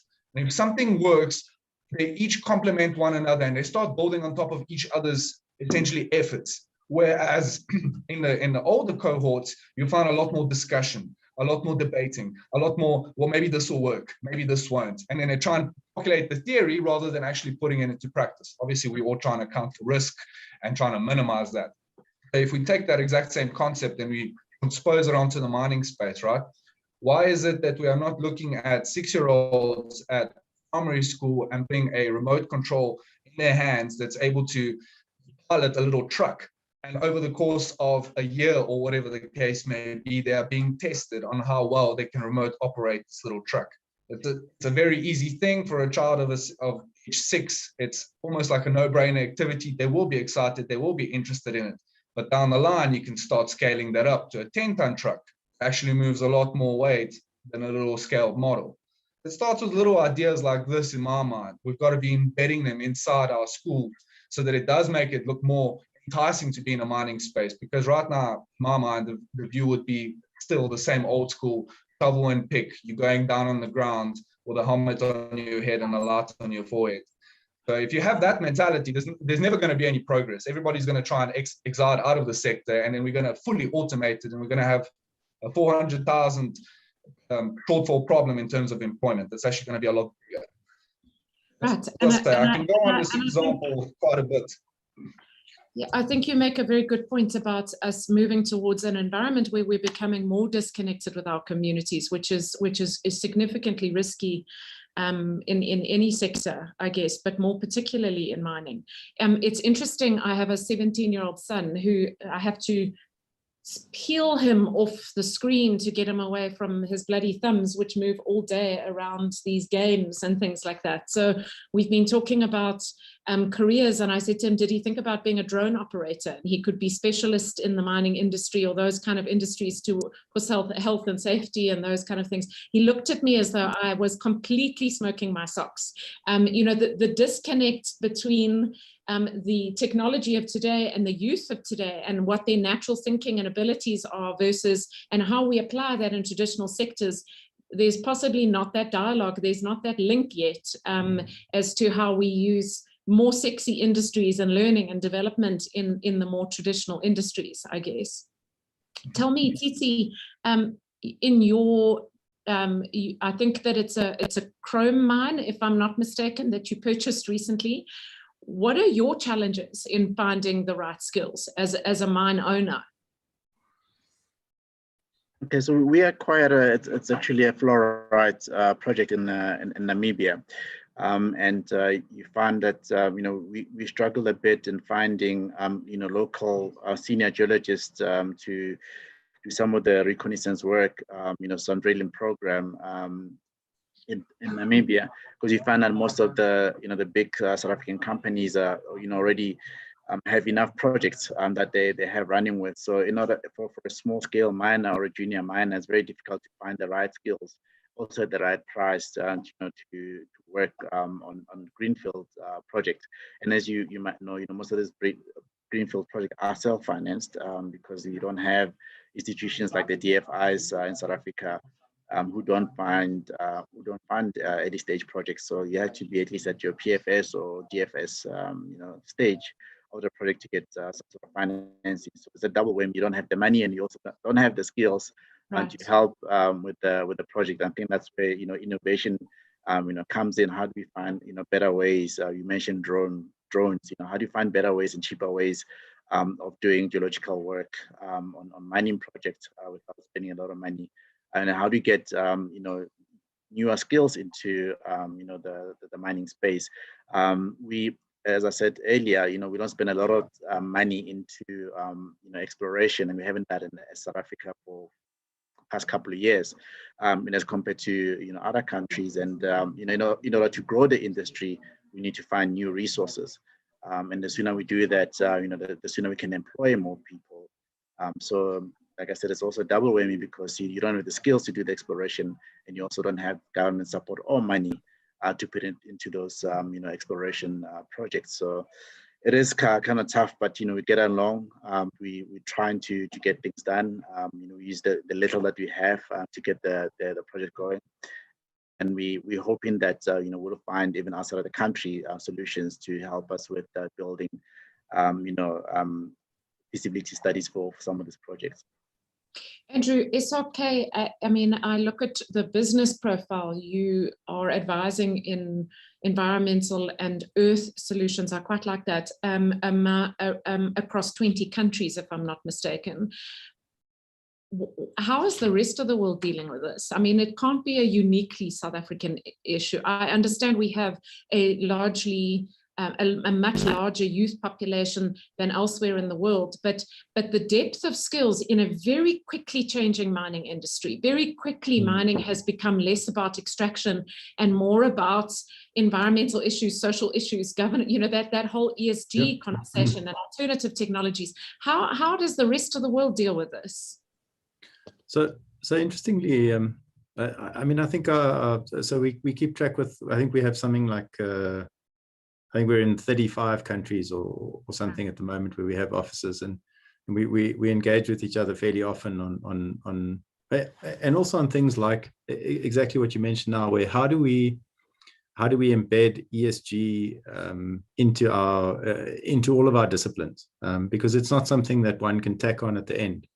I mean, there was an example the other day where I think the new Equator principles require you to have considered alternative energy sources and explain why you didn't choose the one with the lowest carbon footprint.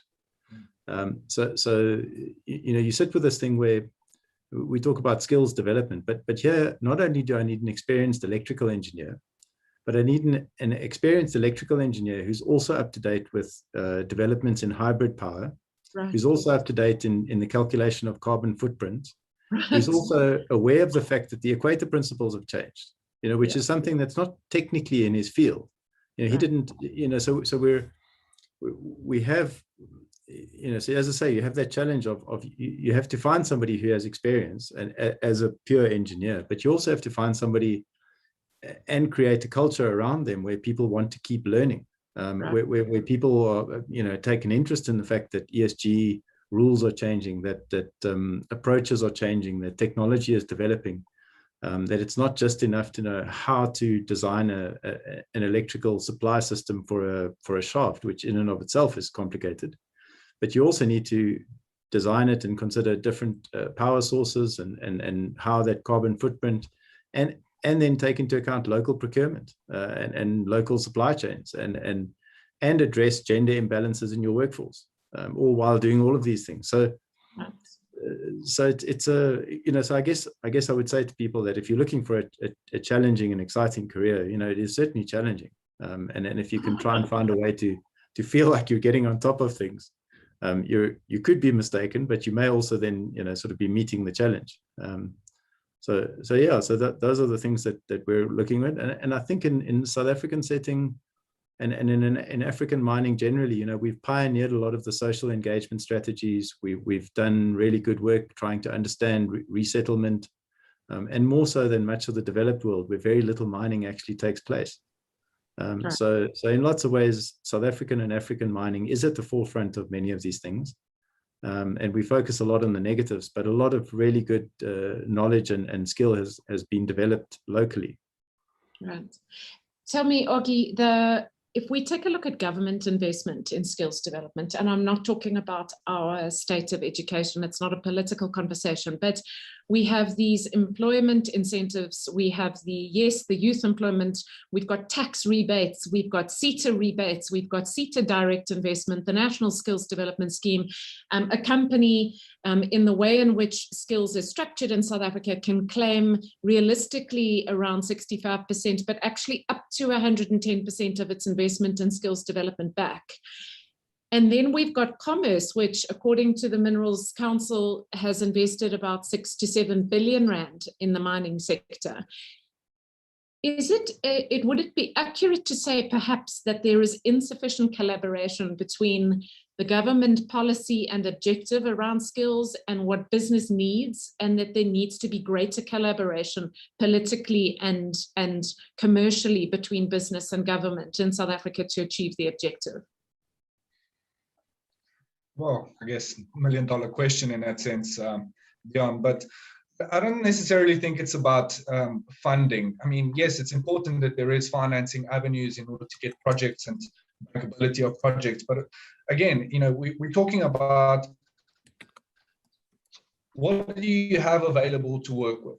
If government is putting a lot of incentives on the table for companies to get as many of their employees locally, or to staff their company as much as possible from local sources and to build supply chains locally, they have to again look at it. Is there the available skilled pool of people that are going to be able to execute all of this work? And if the answer is no, then it doesn't matter that you're putting all of these incentives in place. The companies that are essentially looking at that proposition are saying, well, we're still going to be in the same position. In fact, we're going to end up investing more. It's kind of like saying you can build on a particular area if you've got the requisite permits, but at the same time you need to build a road that goes out of that area, and you need to build traffic lights that regulates the throughput of traffic in that area. So I don't necessarily think it's about financing. I think it's more about the culture of how you view the sector. And again, that's why I go back to the more simple examples of how do you actually make this an engaging avenue to pursue work opportunities. And I'd like to raise just the most important one that's been on the radar for quite some time, and that's artisanal mining. It's across the entire continent. In some countries, it's up to as much as 50% or even more contribution in terms of how much of the materials or minerals are exported. I know Ghana, for example, is at the forefront in that regard, with almost a third of their production coming from artisanal contributions. If we take a look at that by itself, right? And if you had to compare the potential of that space, it's considerable, but you have to layer it with skills development in the context of how do you actually participate.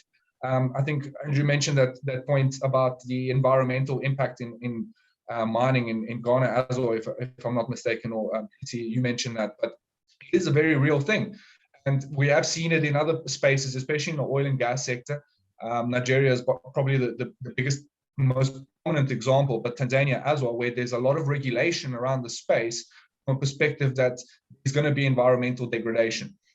And again, how do you mitigate that from a ESG perspective, locally drawing on skill sets when they're just not available?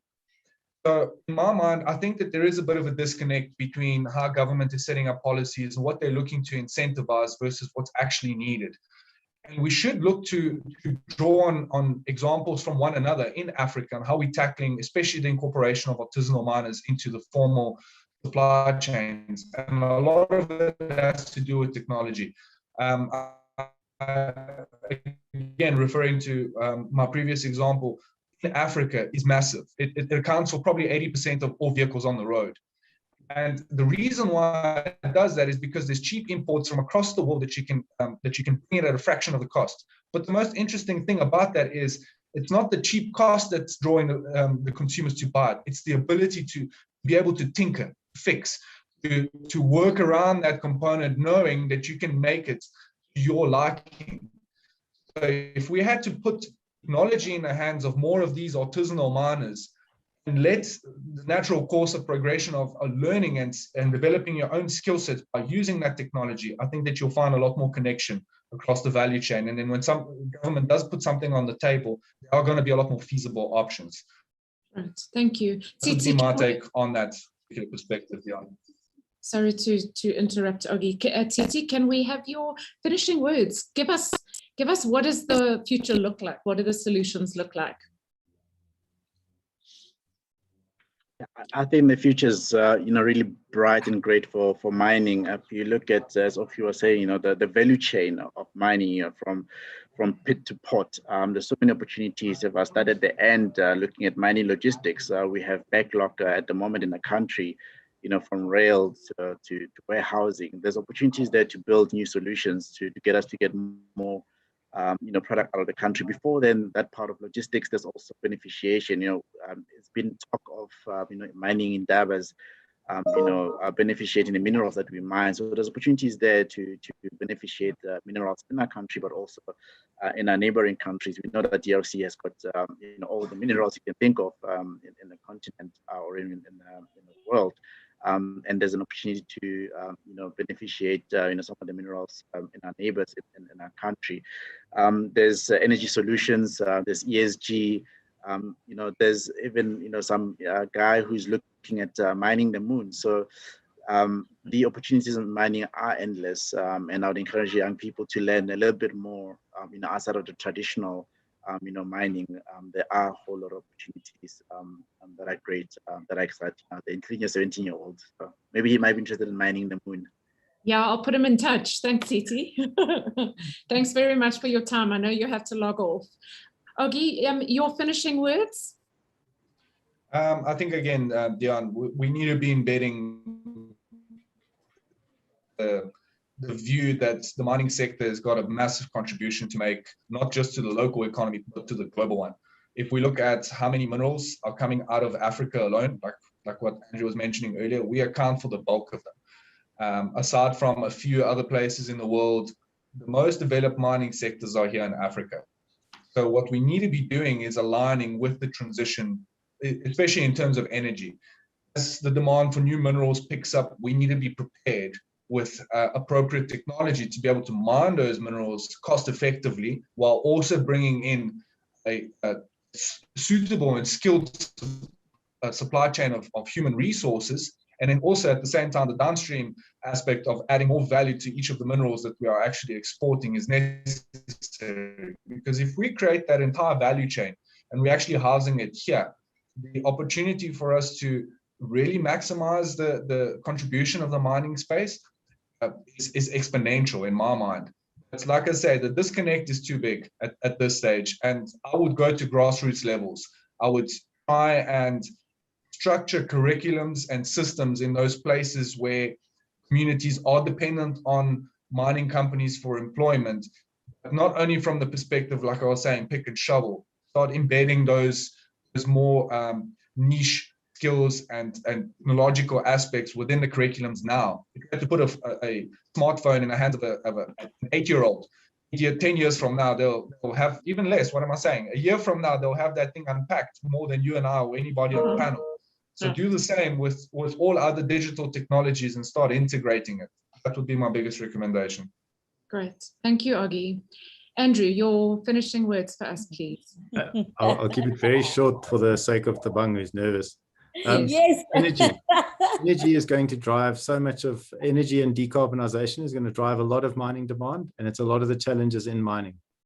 And how we integrate that in the sort of broader ESG space and within the sort of society at large is a big part of how we'll be judged as successful or not.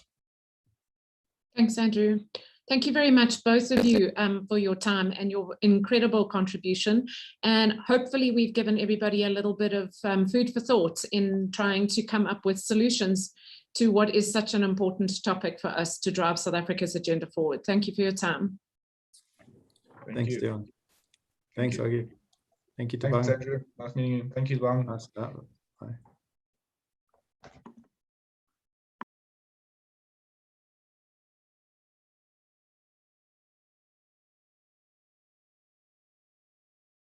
We'll be meeting next year, same time, same place, bigger and better. Hopefully we would have all been vaccinated so we can meet live, but we do appreciate all our sponsors who have come on board: TIA, Mochabane Advisory Services, and you know, there's too many sponsors, so we can't go through a list of all of them, but thank you so much. Most importantly, thank you to Cape Media for deeming us fit to be participants of this kind of event. And most importantly, thank you to all of you, the delegates, and all the panelists and the speakers that made sure that this event is a success.